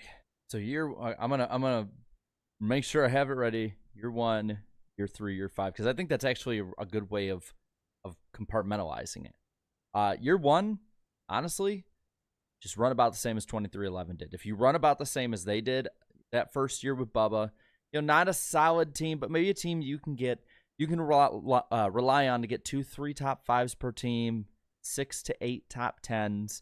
Get Could a foundation. steal a win. Yeah, could steal a win. Get that foundation down visually, just have the eye test look better. I'd say that's successful. By year 3, playoffs need to be expected.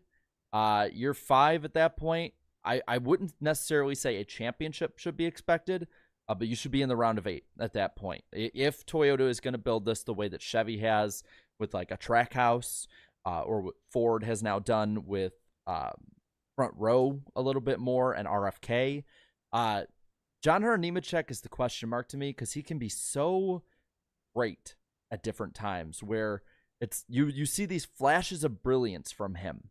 And then if you remember when he raced in Cup before he went back down for a bit, he also had some dunderhead moments where it was like, what are you doing, dude? Like, why are you going back up the track at Las Vegas after you've almost saved it back up into the pack? Or why are you dive bombing this corner? So for him in particular, it's just limiting those moves, being competitive. Jones is the one I see him being the way that Bubba is to 23XI, the way Suarez is to Trackhouse. Like, that's the cornerstone. Build on him. Don't get rid of him. He's comfortable there. You saw in 2022 just how competitive he can be with good cars. Give those good cars to him and watch him cook. I got just a question. I had asked this in the chat. Do all 3 Toyota teams get at least 1 win next year? Yes or no? No. Yes. Eric Jones will win a race. All right. That's what I believe. He's going to be the closest. I mean, I look at, so last time Eric Jones was with a key Toyota team, JGR, he made the playoffs 2 out of 3 years. He won races 2 out of those 3 years. He won last year with a non-Chevy key partner in GMS at Darlington. I think if I had to place a bet on it, I think Eric Jones wins a race. Maybe it's not until the playoffs. Maybe it's too late to get in the playoffs, but I think Eric Jones wins a race next year. I think, kind of like you said, I think Legacy Motor Club should follow. The expectation should be they follow the 23XI trajectory at the very least. Now, 23XI was not only a new Toyota team in 2020, they were a new team from the ground up. Legacy Motor Club has been Legacy Motor Club for a year. They've been Petty GMS for 2 years. They were Richard Petty Motorsports before that. Like, I don't know how much of the people there are even still the same. I'm sure there's been a lot of turnover, but this is an existing team. So maybe the expectation should be higher. I'd argue that. I think next year, if they could get one guy in the playoffs, that'd be huge. A win would be huge. Few top 5s, few top 10s. That's the expectation. But I think by year 3, like we've seen now for 23XI, by year 3, Reddick looks like maybe a championship contender, like kind of an under the radar championship contender. Bubba's in the playoffs. Like, I think that's where Legacy should be in 2 years or 3 years. They should have both their guys in the playoffs. Like, Toyota is in a good spot because, I think of their 8 full-time drivers, Ty Gibbs should only get better. Like, I wouldn't be shocked if in 3 years, half the playoffs are Toyotas. And I know a lot of fans don't want to hear that, but like, that's now possible. Whereas like with Ford, man, if Stuart Haas hadn't dropped off the face of the earth, that would be possible for Ford, but Stuart Haas has died. So I don't know what's going on there, but Chevy's always had the most numbers, but like now for the first time ever, Toyota could really take over. And I think that should be the expectation 3 years down the line. See, I just don't know, because I feel like Chevy has the better overall quality still. Yeah, I agree with that. But how much can change in that time, though, especially with the new deal? Yeah, a lot can change. New teams coming. Yeah. The thing I'm interested in, because one of the big sticking points, and I swear this will tie in, one of the big sticking points between NASCAR and the teams is the charter system. I know NASCAR probably would want maybe an extra charter or two, especially with all these different teams wanting in. If there's extra teams coming in too, does a team come to Toyota, or does one of the Toyota teams expand too? You just never know. Think back to when was it Justin Marks won his Xfinity race? What year was 2016. it? 2016. Think back to 2016. If I told you that guy will own a 2-car team that he bought from Chip Ganassi with Pitbull, what would you say?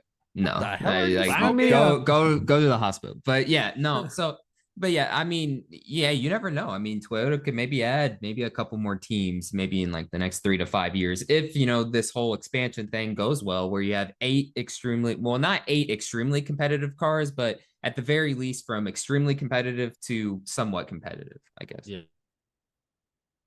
We Yeah. lost it. I don't know. I think. Sorry, I just glitched out for a second. That's fine. No, but I think sky's the limit for Legacy Motor Club.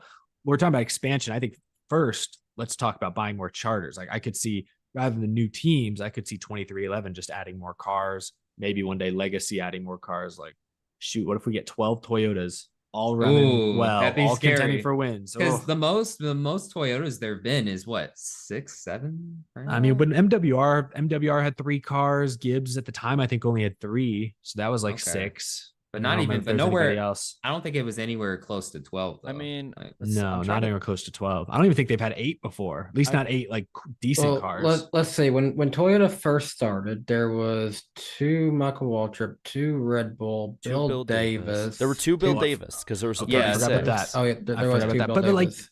But like were they? I don't remember at the time. Were they considered like a key Toyota team at that point? They were as good as they had for a minute. Yeah. Yeah. So I don't know. Yeah. I'm trying to think of that because I forgot about Red Bull though. Maybe. Yeah, that did probably give them 8. Yeah. So what about 08? What would we look like in 08? Well,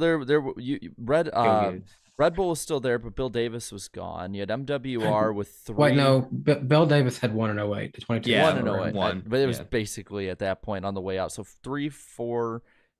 You had 9 in 08. You had 3 Michael Waltrip, the 00, 44, and 55. 2. Okay, so 2 Red closer Bull. than I thought. Yeah, a lot closer than I thought. But it's the thing is Toyota hasn't done that expansion, and yes, Toyota has had success, but I would say Chevrolet has had more success in the time Toyota's been in. I'd say that Ford has been comparable, but it's pretty clear in the last 20, 30 years, the key to success in NASCAR is numbers. It's not like Formula One or really any other. It's very much the more notes you can get passed around to the manufacturer, the better you're going to do and the better chance you are of winning. Like it's just the numbers alone tell it, but the information probably being passed around too. And Toyota's just never had that, where Chevy and Ford have. Yeah. This could be scary for the rest of the field in a couple of years once Legacy gets their feet under them, because I believe they will. I think a team of Jimmy Johnson, and I know Maury Gallagher's aggressive right now. I think that team is going somewhere. Maybe not fast, but somewhere. They'll get there. Yeah, if the numbers are not there. Look, Jimmy Johnson is 7-time champion. I know so is Petty. Petty stuck around for a long time with it, but if the numbers ain't there for Jimmy, he ain't sticking around for this. I don't know about that. This is his way to stay involved for a long, long time. I mean, Richard Petty's had plenty of bad years as an owner, and he's still around, all these years later. Yeah. At least in spirit. He's a team ambassador now. I just feel like Jimmy will be like, got to have more of my brand. More impatient. Yeah. My brand. I don't think Jimmy cares that much about his brand, the way he's gone off and run 20th in IndyCar, 35th in NASCAR last week. I think Jimmy, like he's like he doesn't care. Hey, there's a reason he got out of IndyCar, so yeah. Oh yeah. I think Jimmy's just in it for to keep trying to build his legacy. I think that's what he cares about most. He said the thing. I did. Roll credits. Couple more. I want to end with Harrison Burton. Let's quickly talk about AJ Allmendinger. There's been some discussion. He said recently that there's kind of as good a shot of him sticking in Cup as there is him going back to Xfinity full time. Danny, what should AJ Allmendinger do if you were in his shoes? Should he stay in Cup, scratch and claw for a playoff spot for another year, or should he go back down to Xfinity and contend maybe for a championship? Man, I'll be honest with you. I think he had a lot more fun at Xfinity. I think he needs to go back there. Yeah, it seems like he's more frustrated just running Cup, and like I don't know, I'm pretty disappointed because I figured he would run better on the road courses this year, but that hasn't been the case, unfortunately. So there's my camera focus, but yeah, that just hasn't been the case. So yeah, I feel like just go back and it's a lot more simpler for him in Xfinity and just compete for wins and a championship. Why not? Darian's camera looked like Peter Parker when he put on glasses after getting hit by a spider. Yeah, finally put on the glasses or took off the glasses. I'll say this. I agree with you guys. He should go to Xfinity. I think he's going to stay in Cup, and here's why. I think that he is a big team player in colleague. He believes in what they're doing there. And they don't, with one opening already, now they figured it out, but this late in the season, I don't think he wants to leave them high and dry trying to grasp for maybe a pay driver. And I think he'll stick it out one more year until somebody is open and then go back to Xfinity. I think he should, but I think he's going to be one of the team guys, probably lead by example, be there for that extra year. And then, who knows, maybe an SVG will jump in there by 2025, or maybe you name who, Carson Hocevar. Maybe he'll stay in the Chevy tree and do that. I don't know, but I think that he should go Xfinity, but probably won't happen. I think maybe keep the seat warm for Chandler Smith, because he seems like he's kind of their next driver they're building around. Yeah, that's a good point. Maybe just give Chandler Smith a couple more years, because he's still in his very early 20s, so give him some time to develop.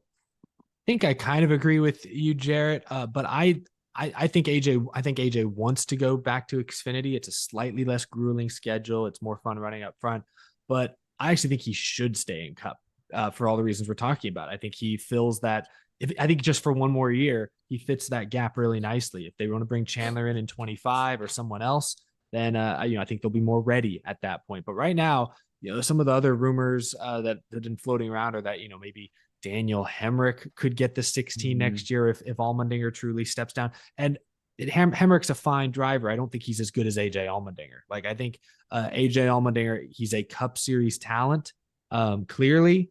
He's obviously a better road racer than an oval racer, but he wasn't terrible on the ovals this year. He did come fairly, he's inside the top 20 in points. It's not like he's 24th in points, only running top 10 on road courses. Like, he's actually struggled on road courses from a results standpoint and still is top 20 in points all year. So, he's obviously a Cup Series talent. I understand that he may personally at this stage in his life and career not want that grind at this point, but I think he's talented enough to be in Cup. So I'd like to see him stay in Cup if he's up for it. So at least for one more year, but we'll see what decision he makes. The final free agent we should discuss is Harrison Burton. There's been some interesting headlines in the past week, because on Saturday he told reporters, I think he was talking to someone from Front Stretch, that his deal for next year was still up in the air, that negotiations with Wood Brothers were still ongoing. He didn't know exactly what his plan looked like past this season. That uncertainty lasted all of 3 days, because on Tuesday, Harrison put out an Instagram post saying, I'll be back next year. Or I think he said something, can't wait to work with this team the rest of this year and next year. It's like, oh, okay, I guess he's coming back. And then The Athletic reported that he is expected to sign an extension with Wood Brothers. So I'll start with you on this, Danny. What's your reaction? Is this a good move for the Wood Brothers? Is this a good move for Harrison? At this point, I don't think the 21 is a desirable ride for anyone, really, because I don't think they see that as being like, I could benefit so much from driving that 21 car. I don't see anyone being like that really right now. But at the same time, Harrison Burton still needs more time. And me and Darian, I think we were chatting with Harrison and Todd Gilliland at Nashville Super Speedway earlier this year, and granted, Harrison, just not gonna give us too much information, but kind of said have you seen any of these weird rumors they're saying about you online? And he was like, oh, they're saying something. Like, he expected, he seemed like he was coming back. Yeah, no, at the time there was the whole Harrison Burton to, Storehouse Racing 10 rumors, and he was walking away, and I just hey, off the record at the time, hey, I'm hearing this, is this, true or not? And he's like, yeah, that's the first I'm hearing of it. And, I'm working on the deal with the 21, and months later he got it done. And I think, at this point, like Danny said, the 21's not that much of a desirable ride. I don't think they're going to make massive improvements for 2024 anyways. So, why change the status quo? Just, keep hammering away, try to run better. Cause I don't really think anyone else in the Ford pipeline would want to drive that car. Even though, technically they're affiliated with Penske in a big way, no one looks at that and says that's a fourth Penske car. Yeah, not really. Well, it is. This car was, I just looked it up to remind myself, this car was in the round of 8 6 years ago with Ryan Blaney, a second-year driver. But Ryan Blaney is a different kind of driver, though. Yeah, he's better than Harrison Burton. But we shit on Ryan Blaney quite a bit on this show for not winning enough. No one thinks Ryan Blaney's a stud. No, here's what we should say though. This 21 car did get in the playoffs with Matt Benedetto. That still That's says what I was going to something. say as well. True. Yeah. So True that. I look at Harrison and all along. Harrison was obviously a work in progress. Like Harrison is not as good as Ryan Blaney. He's not as good as Matt Benedetto. Could he be as good as those two one day? I still think yes. Although I do think after this year, I'm less confident than I was 2 years ago. 2 years ago, I wasn't like crazy confident, but at least thought there was a good chance he could evolve. Now I'm wondering, just how high is his ceiling truly? It may not be that high. So I'm okay with them giving him one more year because I think he has a great group around him. I think he's a mature kid. He has the right attitude. Obviously brings some sponsorship. That's the name of the game, helps the team out. He's not reckless. He doesn't seem to have a huge ego. And of course, I like Harrison. And of course, the Burton legacy as well helps. Yeah.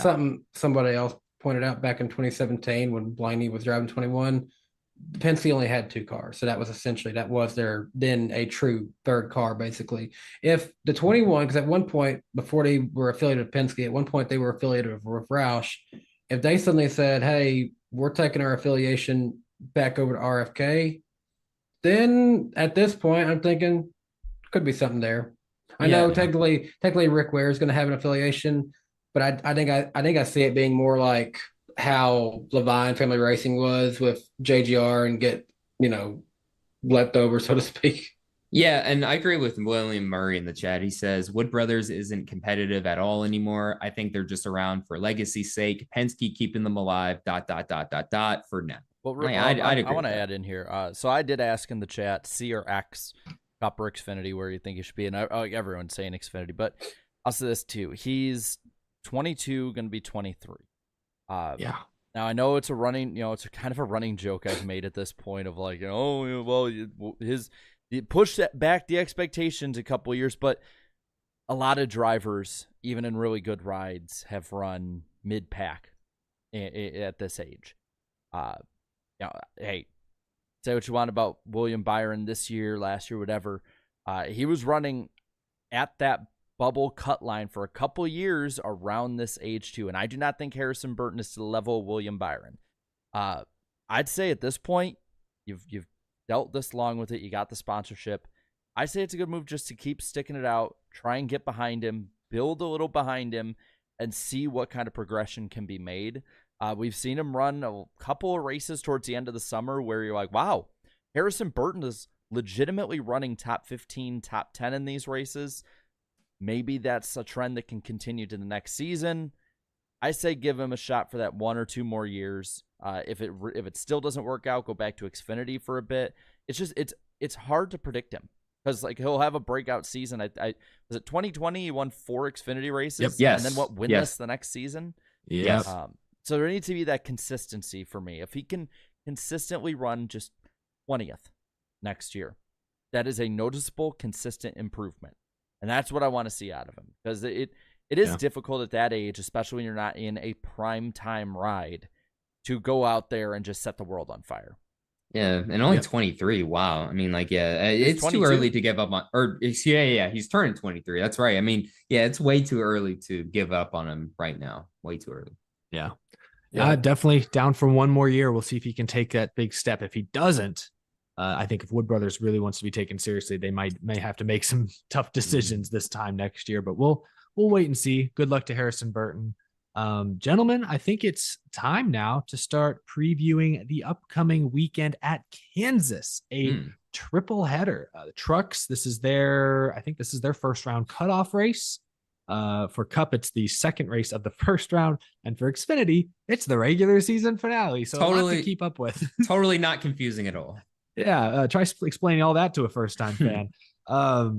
But let's talk Kansas. A couple notes. Carson Hocevar is back behind the wheel of the 42 for Legacy Motor Club this weekend. So this will be his second Cup start in a row, third Cup start of his young career. Also, Sheldon Creed is making his Cup Series debut, driving the number 78 for our friends at Live Fast Motorsports. So good luck to both of those young drivers. The car is being prepared in-house by RCR, I think, though. Yeah, so very interesting. Me. Very interesting. Let's see how he runs. And also, just seeing that, was it the Whelen brand or whatever? They've been a part of NASCAR or Whelen. Yeah, they've been a part of NASCAR for a while. They do the caution lights that you see. Yeah. Yep.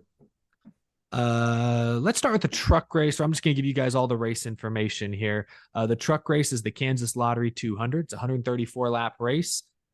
Stages are broken down to 30, 30, and 74. It begins 9 p.m. Eastern on FS1 and MRN. This is Friday night. The weather is supposed to be nice. 85 degrees the high, 7% chance of rain.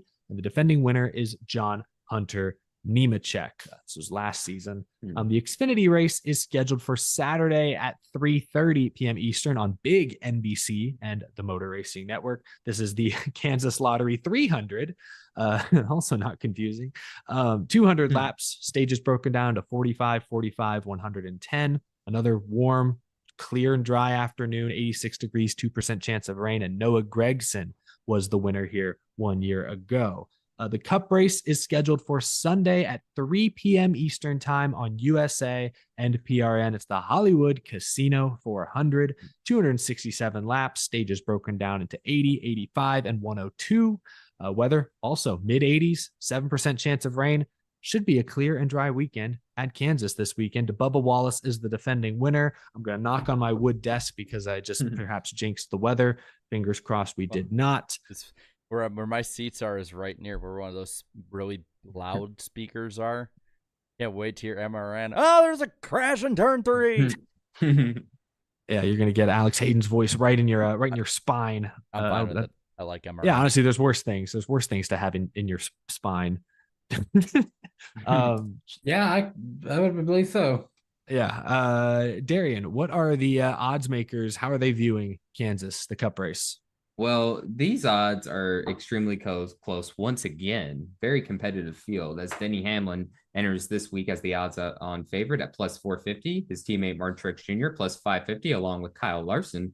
William Byron plus 750. Tyler Reddick plus 900. Best of the rest. Bubba Wallace, I feel like, is a steal at plus 1,200. Kyle Busch plus 1,400. Ross Chastain and Chris Buescher plus 1,600, as well as Kevin Harvick at plus 2,000. As for the underdogs, it tapers off. No, I'm serious. Those last two, it's not an error. Like, it really tapered off pretty deep there. Chase Elliott is plus 2,200. Ty Gibbs plus 3,500. Daniel Suarez plus 8,000. Eric Jones plus 15,000. And finally, they obviously don't believe in McDowell supremacy. And after last weekend, I wouldn't blame them right now. Michael McDowell is sitting at plus 20,000. Hey, I'll say this really quick. Haven't been there. You know the whole deal with Noah Gragson and Ross Chastain. Gragson was running up front in that one, maybe a little strategy, but still was fast enough to stay on the lead lap and be up there at that point. I'll put $5 on Jones and see if I can get something good in return. Yeah. I mean, what do you got to lose? Exactly. Well, $5. But yeah. But anyways, really quick, going over the NWP Fantasy League standings. Let's go over these really quick. Sean 48NY has damn near a 200-point lead over Trevor Sports 98. The NASCAR Bear in third. Denny delivers in fourth, and rounding out the top 5 is myself. Black Flags Matter.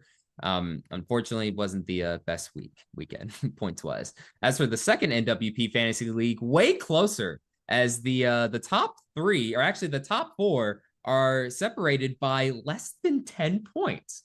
Racer Roar 48 is only 1 point ahead of JC_43. Then 42 Larson 5 and Vroom HMS are tied for third, and then rounding out the top 5 is your boy Black Flags Matter. So at least it's been a consistently good season for me, but wow, the points battle in the second one, holy crap, it's coming down to the wire. But as far as points are concerned for our pick points, basement, go ahead.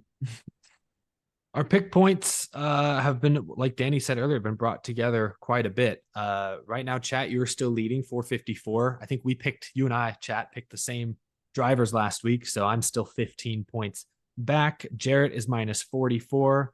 Then Danny by 1 point over Darian, holding on to that fourth spot. He's minus 46. Darian's minus 47. I just wanted to point out, Claudia and I were talking about this at one point in the season. I think I was back like 70-something. So I've slowly been making a huge comeback this year. There you go. Second half surge for Danny B. The B no longer stands for basement boy. So that's that's good. We're still all technically in it. I mean, just 47 points back. I mean, that's pretty damn close at this point. Very close. Very, very close. We'll see how things shake up, though, after Kansas. I think Kansas could be wide open, and it is a triple header. So lots of chances for variation this week. I guess we should begin with the truck winner, right, Jarrett? I guess I'll lead things off. I'm going to go with Grant Enfinger. He won the most recent race. GMS was fast here. Has been as fast on most intermediates. I think Grant Enfinger, the veteran, gets the dub. I'm going to say redemption for Carson Hocevar. I'm with Carson Hocevar as well. I feel like this could be like the Nashville race and be a good track for him. I wanted to mute myself just in case. Yeah, it's been a while since I've been the basement boy. Didn't want to interrupt anybody. Got to go last. But yeah, I agree with y'all. Carson Hocevar will get the W. And I believe the chat agrees too. The chat definitely agrees. I noticed Peter in the chat also mentioned it's a quadruple header weekend. I forgot ARCA races this weekend as well. So far, we can't gain on chat, but Eric can drop down a fuss in this one. I like it. I'll take it. Anything happens to Carson, I'm cooking. We're feeling good. But let's move on to the Xfinity race, where I think I'm definitely picking one of the heavier favorites. I'm rolling with Austin Hill. Well, I'm going to go with somebody who I think has been really turning it on as the season goes on. Got a lot of speed at intermediates. Not somebody earlier in the year I'd pick, but I like him on 1.5 miles. I'm going to go Justin Allgaier. I like that pick. I was debating on that one or who I'm going with. But for me, he just made a huge announcement. He's going to prove why they're putting him in a cup car. Hunter Nemechek, going to get it done this weekend. Yeah, I'm going to go with Hunter Nemechek as well. He hasn't, done me wrong all season. Usually when I pick him, he turns out to win. So I'll go with him. And I think the chat might agree with that. Chat likes JHN as well. So once again, I can't change on these. Welcome to my world, Danny. So let's move on to the cup race now. For the cup race, we always do 3 different picks. Our first pick is our who is going to suck this week pick. I'm sorry, Jarrett, but I'm going with Michael McDowell. I think he finished 26th here in the spring. And the first round of the playoffs, the first race of the playoffs did not instill much confidence in me. So I'm rolling with McDowell. I would put him, but my poor heart can't take it. So I'm going to go with Chase Briscoe. Just safe pick. Yeah, I'll mute myself. I'm going with Daniel Suarez on this one. Damn it. Okay, I could thankfully I caught myself. But yeah, I'm going to go with Chase Briscoe. Darian trying to read the order challenge, impossible. He's not used to being last. I'm not. It's been a while. Chat is kind of all over the place. I've seen a lot of 77s for Ty Dillon. I mean, it's the suck pick. I'm not going to spend too much time scrutinizing it. Give him Ty Dillon. Give him Ty. I think that's probably the plurality of the chat votes. They've also learned to never again not have him. Yeah, as an option. Yeah. No, they got to get him. Almirola. Keep him off the board.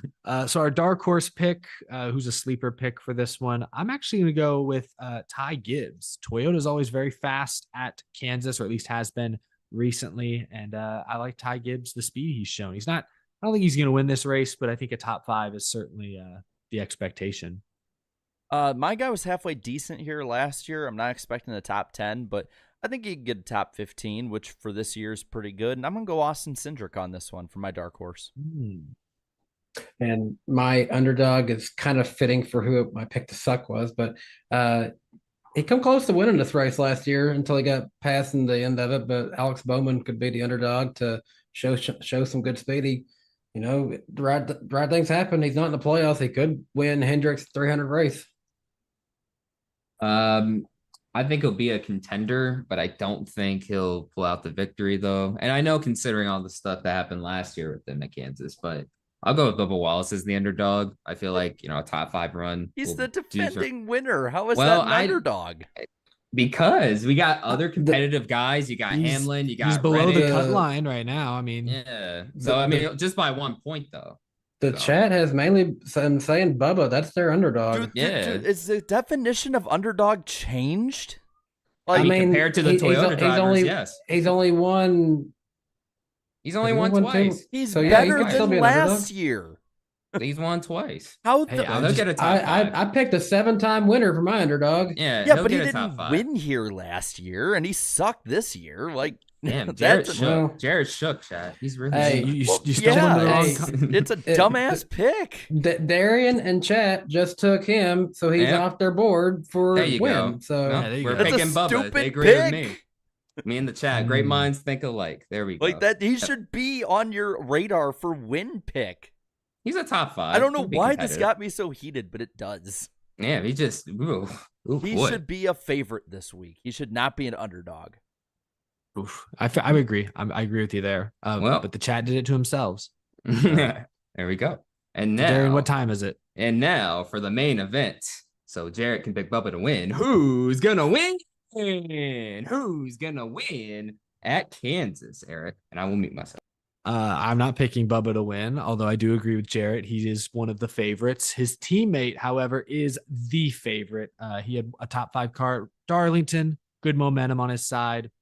I know it was technically the 23 team that won here last year, but it was the 45 on the door. Maybe some good vibes there. I'll go Tyler Reddick. Bringing MJ to victory lane again. Tyler Reddick. and You didn't have the guts. Oh no, I think I'll And- pass Bubba to win. You did all that. Oh my. and Jarrett, I agree. It's a stupid pick because I do have Bubba Wallace winning, and yeah, I've got Bubba for this one. I think he gets it done, and yeah, it'll be Bubba's race. I do think 45 is gonna be fast. I debated between him or Reddick, but here's my theory. I knew you two would probably go for Reddick, so I'm going outside trying to pass you because this is gonna be my only chance, especially since the chat also already got rid of Bubba as an option for them. I just don't Yeah, want you Reddick to shot. win because my dad's a Reddick fan and he's gonna be there with me, and I would think that'd be so damn cool. Yeah. Yeah, I'm gonna go with Tyler Reddick also. Yeah, chat seems to be leaning Reddick. I don't even know. Wow. Do we need a poll? Maybe I There's see a some few Larsons. fives. I would do a 5 and 45. I've seen a lot of 45s. Well, actually, yeah, no, there was but- like three. There's like 3 45s every 5 now that I look at it. That was Yeah. like 311s, but I think they're going Reddick. Yeah, as well. 45. Yeah, All right. we're gonna give you a 45, y'all. So just like last week, Bubba, you gave me a chance. Damn. This is the Maybe. first stream in a while, I think, where we didn't have to poll the chat for their Yeah. win pick. They'll be Yeah. happy about that, I'm sure. Yeah, that'll They'll be be fine. relieved. All right, that's good. Well, we blew through our Kansas picks. I'll be really curious to see how the playoffs shake up. Darlington the last couple of years has been kind of a wild card race. It was once again this season. A lot of drivers ran into trouble, shook up the standings quite a bit. Kansas should be a bit more straightforward. So we'll see. We'll see if the guys we expect to run well do in fact run well. I hope Truex has a bounce back race because Toyota's good at Kansas. He was my champion pick, and I'm worried just a little after the Darlington disaster. But gentlemen, before we wrap this show up, I'm going to get through the remaining super chats. Our final super chat stage break is presented by me, actually presented by all of you guys who sent in super chats. From Garabuki, sent 10 earlier. Hocevar makes his second Cup start in one of the most grueling races and one of the worst cars this year, and he finishes top 20. I'm absolutely impressed with him, even more than usual. I think we're all very impressed with what Hocevar was able to do this weekend. Very impressive in just his second start, showing that top 15 speed he had at a Gateway was not a fluke. A Prada sent 5. Congrats, Jarrett. Congrats to Kyle. Fitting that Kyle won on the 20th anniversary of Terry Labonte's last win. That legacy of Randy Dorton lives on RIP. Oh, yeah. I realized that Yeah, 20 RIP. years did land on the same. I guess it did land on the same day. That's very interesting. Jacob sent 2, and I saw the chat answering this earlier. But how many points above the cut line is needed to lock in? Right now, it'd probably be like, right now it'd be like 110 though, because there are 2 races left in this round, right? Well, I think after this week, if you were to lock in, I think you have to be 56 above whoever is 12th. Because of points and stuff like that. Yeah, it's something like that. Exactly. Yeah. Shadow Fire Sign sent 5, said Suarez. I was going to pass Bowman, but then he raised some cane about our airport encounter. I don't know. Is that a Raising Cane's reference? I don't know. I don't know. They're building a Raising Cane's by us. Ooh, that's big. Yeah, all I know is Bowman said something about his crew chief like flipping Bowman off going to the airport or something like that. And I Yeah. saw it was Travis Mack, the crew chief, then said something like, I don't know what he's talking about. He did one of those. Yeah. So I don't know what's going on there. Like you said earlier, Danny, it was weirdly personal between the two of them. Yeah, It felt like. Yeah. I don't get it. I mean, I know Bowman and Suarez have had incidents in the past, but it just come out of nowhere. Yeah. From Go Snake Man, who is the lead Hendrick driver, the 5, 9, 24, or 48? Also, I haven't seen the Hendrick. I haven't seen the Hendrick shop in a long time. Who is in the 5 shop, the 9, 24, or 48? I don't know about Top Dog. 24 is best in points, but the 5 just won, so I don't know. 24 has 5 5 wins this year. Yeah. 24. But I think they're all. I mean, right now the 5 and 24 are probably getting a little special look over now that they're in the playoffs. But I mean, the 9's in the owners' playoffs, so I'm sure they're not trying to divert any attention or too much attention away from him. So I don't know. I've always hated those conversations. I know historically, like, yeah, there are some teams that like there are some drivers within teams that get more support or have more funding than others. I understand that has existed in the past, but it's like I feel like we rarely find out about that until years later. And I think nowadays with the next gen and the way sponsorship works, I think that's just less and less prevalent. I just don't think. I think it's rare, and I don't know this for sure, but I just think it's rare these days that there's a car within a team getting significantly less resources than another car within that same team. And if it is happening, we're never going to find out about it until years from now, if anything. So why it's hard to I hate debating that. I hate being like, so-and-so struggling because he's obviously the 4th car at that team. It's like that. No, you need a better excuse than that. I need more evidence than that. That's just me. We got one from everyone's favorite uncle earlier. What's everyone's dream NASCAR sheet metal dream piece? Like collection. I'll go first, and I probably already have it because Claudia got me a door from Alex Bowman's number 88 from the 2020 season, and then I also have a piece from his 2021 Ally car. I'll go with Dale Earnhardt's 1998, part of his car. Oh, and I have something that I don't know why Eric never wanted to buy this, but I have a piece from the first ever car Out of the Groove was on. Yeah. I spent enough money on just getting the sticker on there. I'll go with the door of the podcast party bus. Ooh, I didn't think about that one. That's I'd love to get the obvious. hood. Yeah, that'd be pretty cool. I'd take something off like a 2003 Kansas car would be cool. I'm not gonna lie, I tried so hard. I reached out to Racing Warehouse, but way before this race, I was like, "Do you guys work with Live Fast?" They said, "No, unfortunately, we don't." So I tried so hard to see if we could find something.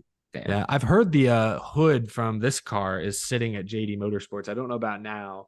It's a little dinged up, a little damaged. If I had the space for it, I might ask them for it. Someone at Darlington came up to you and they had a piece. They just went up to the shop and said, "Can I have a piece from that car?" And they gave it to them. Yeah, they did. There's a fan had a piece of the rear deck lid that I think had their name on it, if I remember correctly. And I thought that was super cool that they had that, but 2, that JD Motorsports gave that to them. That's super neat of them.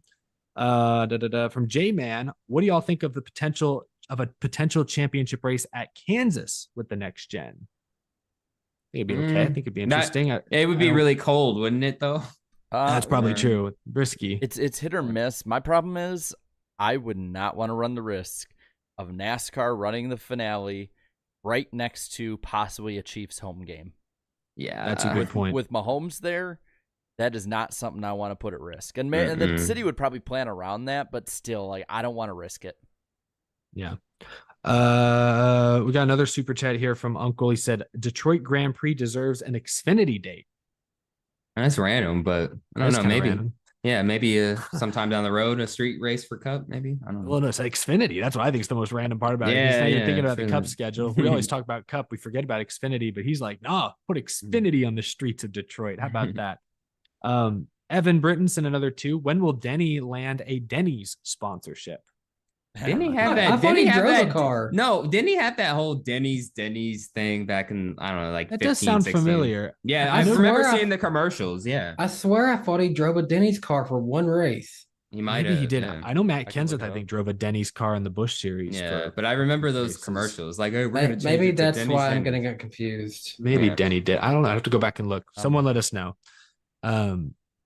Go Snake Man said, wish they'd race in Summit Point Motorsports Park in West Virginia. They need grandstands, or different states bring back Rockingham, make it a points race. Yeah, they're saying that they, second one. Yeah, I agree. With Yeah, the I definitely some people want Rockingham back. I don't know how big the support for Rockingham truly is, but that would be cool. But I like the comment though that they should race at Summit Point Motorsports Park. They need grandstands, but like that. I guess Road America doesn't really have grandstands, and that's obviously more than capable of hosting a cup race. So, Jay Booker sent 5. Eric Jones, potential future champ, got just as much talent as any other driver in the field. Go 43. Agreed. Yeah. I like Eric Jones. I think he has potential. Schmeev sent 5. Sport has truly declined. Mike Harmon and Morgan Shepherd are gone. The goats. Well, is Mike is he not involved with the 74 anymore? Is the 74 maybe starts this season? Maybe not as much. Yeah. Or the 47? I haven't seen. You might have. I don't know. Ghost Snake Man said another one. If you want to talk about manufacturers, go to Casey Kane, who drove all 4, 1 in 3 of them, unless you count the Daytona duels. Then he did win in a Ford. Yeah, that was one of Casey Kane's claim to fames for a while. I think Kurt Busch, when he won his last year at 2311, I think that was also him checking off. He won in Chevy, Ford, Dodge, and Toyota, right? I think he's done all 4 of them. Mm-hmm. Yeah. So, Video Game Sports sent 5. 20 years from now, who will we look at as the driver with the best career? Eric Jones, Chris Buescher, Christopher Bell, Tyler Reddick, or Ty Gibbs? I'll go with Christopher Bell. I'll go with that. Ooh. Oh, Chris Buescher. I'm gonna go Buescher. I'm gonna go Bell. I think I got to go Christopher Bell. That's tough. Then again, I've been very biased towards RFK lately, so that might be why. Yeah. Well, I don't know. People say I'm biased towards RFK, and I probably am, but I'm going with Bell. My DeWalt bias trumps my RFK bias. I don't know. Charles Cled. I don't know if I'm saying their name wrong. I apologize. But they said shout out to Chris Buescher with an average finish of 11.9, second in the series, only to Truex. Wow, I did not realize he'd gotten down into the 11 bracket. But that is pretty great. That's impressive. Gavin sent $2 Canadian, which just refreshed. Thoughts on Larson making the championship 4? He's got to be one of the heavy favorites. He's got to be a little more consistent, but it's just that round of 12. Just get through the round of 12 and you're good. He's my championship pick. Nicholas Friedman sent 5. Jared got so heated about Darian's underdog pick that the iceberg is going to melt. Hey, he's turned into water officially. Fred Dog says, regardless of how they finish this year, should RFK consider getting a 3rd charter in the near future after the improvement they've shown this year? Bring back. What number would they bring back? 26. I would like to see the 16 maybe. Oh wait, it's already taken. It's already taken. Yeah, it's already taken. Yeah, never mind. Well, if they switch the 16 to the 13, maybe they could, and then have 13 and 31. Maybe they could get the 16 back or the. I always 97. liked the Biffle font. Yeah, that was always so random to me, but it looked cool. I have one of those cars around here somewhere. Yeah. Mike Manning sent 5. As a diehard NASCAR fan, I'm pissed I fell asleep for stage 3 of the Southern 500 because of a headache. I'm sure that won't happen this weekend. I've never try to stay awake if you got a bad headache, man. Just sleep it off. It's fine. Headaches are rough. That is hard to deal with, especially for a long, like the Southern 500 was like 4 hours long this year. When you factor in that short red flag, it's a long one. It's grueling, even for fans sitting on our couches. I thought it was longer. I thought it was like, if you add in the red flag, I thought it was closing on like 5. I don't know if it was quite that long. It might have been 4.5. I know it was over 4, or I believe it was over 4. Oh, it was 4. Okay, I'm thinking of a different Southern 500 probably. There's definitely been one close to 5 hours. I would not be shocked in recent memory. Napa Racing fan sent 5, said, when will the TV deal be complete for trucks and cup? Why have a 6-race package for Amazon only for TNT to return? More big TV, less cable races, the better. TNT isn't returning. They'd use probably their streaming service. Yeah, it would. In which I forget which service is that. Is that HBO? Is that Max? Yeah, it's Max. Yeah, it's Max now, not HBO Max. It's just Max. Yeah. You could watch NASCAR and then bleed right into The Last of Us. Yeah, double feature. Honestly. Yeah, that's or the Boondocks. It's on there too. Oh, okay. Now I'm in. Oh, yeah. I can sense a lot of crossover between NASCAR. Very high quality. Very high quality. Yeah. This might be our last super chat from MBR. What's the best thing NASCAR could do? Oh, it's a big wide open question. What's the best thing NASCAR could do to make it more popular? Air on the Max. I don't know. Maybe just like, hey, just maybe with the new TV deal to be able to just market it better and stuff. And I really think the Netflix series is going to help out. I feel like. I really don't know, because you look at like F1's rise in America, I think has been stunted this year, not because F1 isn't cool or because like, there's like necessarily a lack of interest. Even the Netflix show's still going strong, but Max Verstappen's winning every race. And I think that naturally has turned some people away. Newer, more casual fans are not tuning in at quite the same numbers they were. At least the growth, again, has been stunted a little this year. But easier access. I think easier access. If you look at IndyCar, they're having their most watched season in years. Great racing, pretty good personalities, and they're growing. And I think a lot of it's because most of their races are on NBC and easy to find. Like they're one of the easiest things to find on Peacock. And if you have it on I think if you have it on big channels, like it sounds like NASCAR's pushing for, and you have it on a streaming service like Prime that is the biggest one, especially for younger demographics that they want, I think that and better promotion will get that good product to people. Yeah, I think that's a great combo. And I'm excited about the playoff Netflix series that's going to be airing in the... And I saw some people mention this, find a video game provider who cares about it to do something. You know what? If I'm NASCAR, as a way to apologize for what we've had to deal with, find a way in their budget somewhere, pay whoever they're going to go with a little bit of money so they can help have a little bit more capital, do it right, and at the same time, bring down the cost to a more reasonable, like $40 instead of $60 to bring people into the new experience. Yeah, I like that idea. I agree. Definitely need a new functioning quality video game on consoles, that's for sure. We have one more super chat just popped in here from Joseph Knuckles. Washing dishes at McDonald's after school on Wednesday night, listening to NWP. I will never forget this time in my life. One of my favorite days of the week. You on that grind though, bro. I remember those Shout days, out man. Joseph. Yeah. That's such a sweet and heartwarming comment to read to end the night. It's grinding. I like that. Good luck with the rest of your shift. We appreciate the support. And I think that's going to do it, gentlemen. We did come in just right around that Watkins Glen run time, just under 2 hours. Yeah. But we covered a lot of ground very efficiently this evening. A huge thank you to everyone who tuned in tonight. All the super chats, a massive thank you. We really appreciate the support. Next Wednesday, September 13th, we will be on Danny's channel, Danny B Talks, at 8 p.m. Eastern time.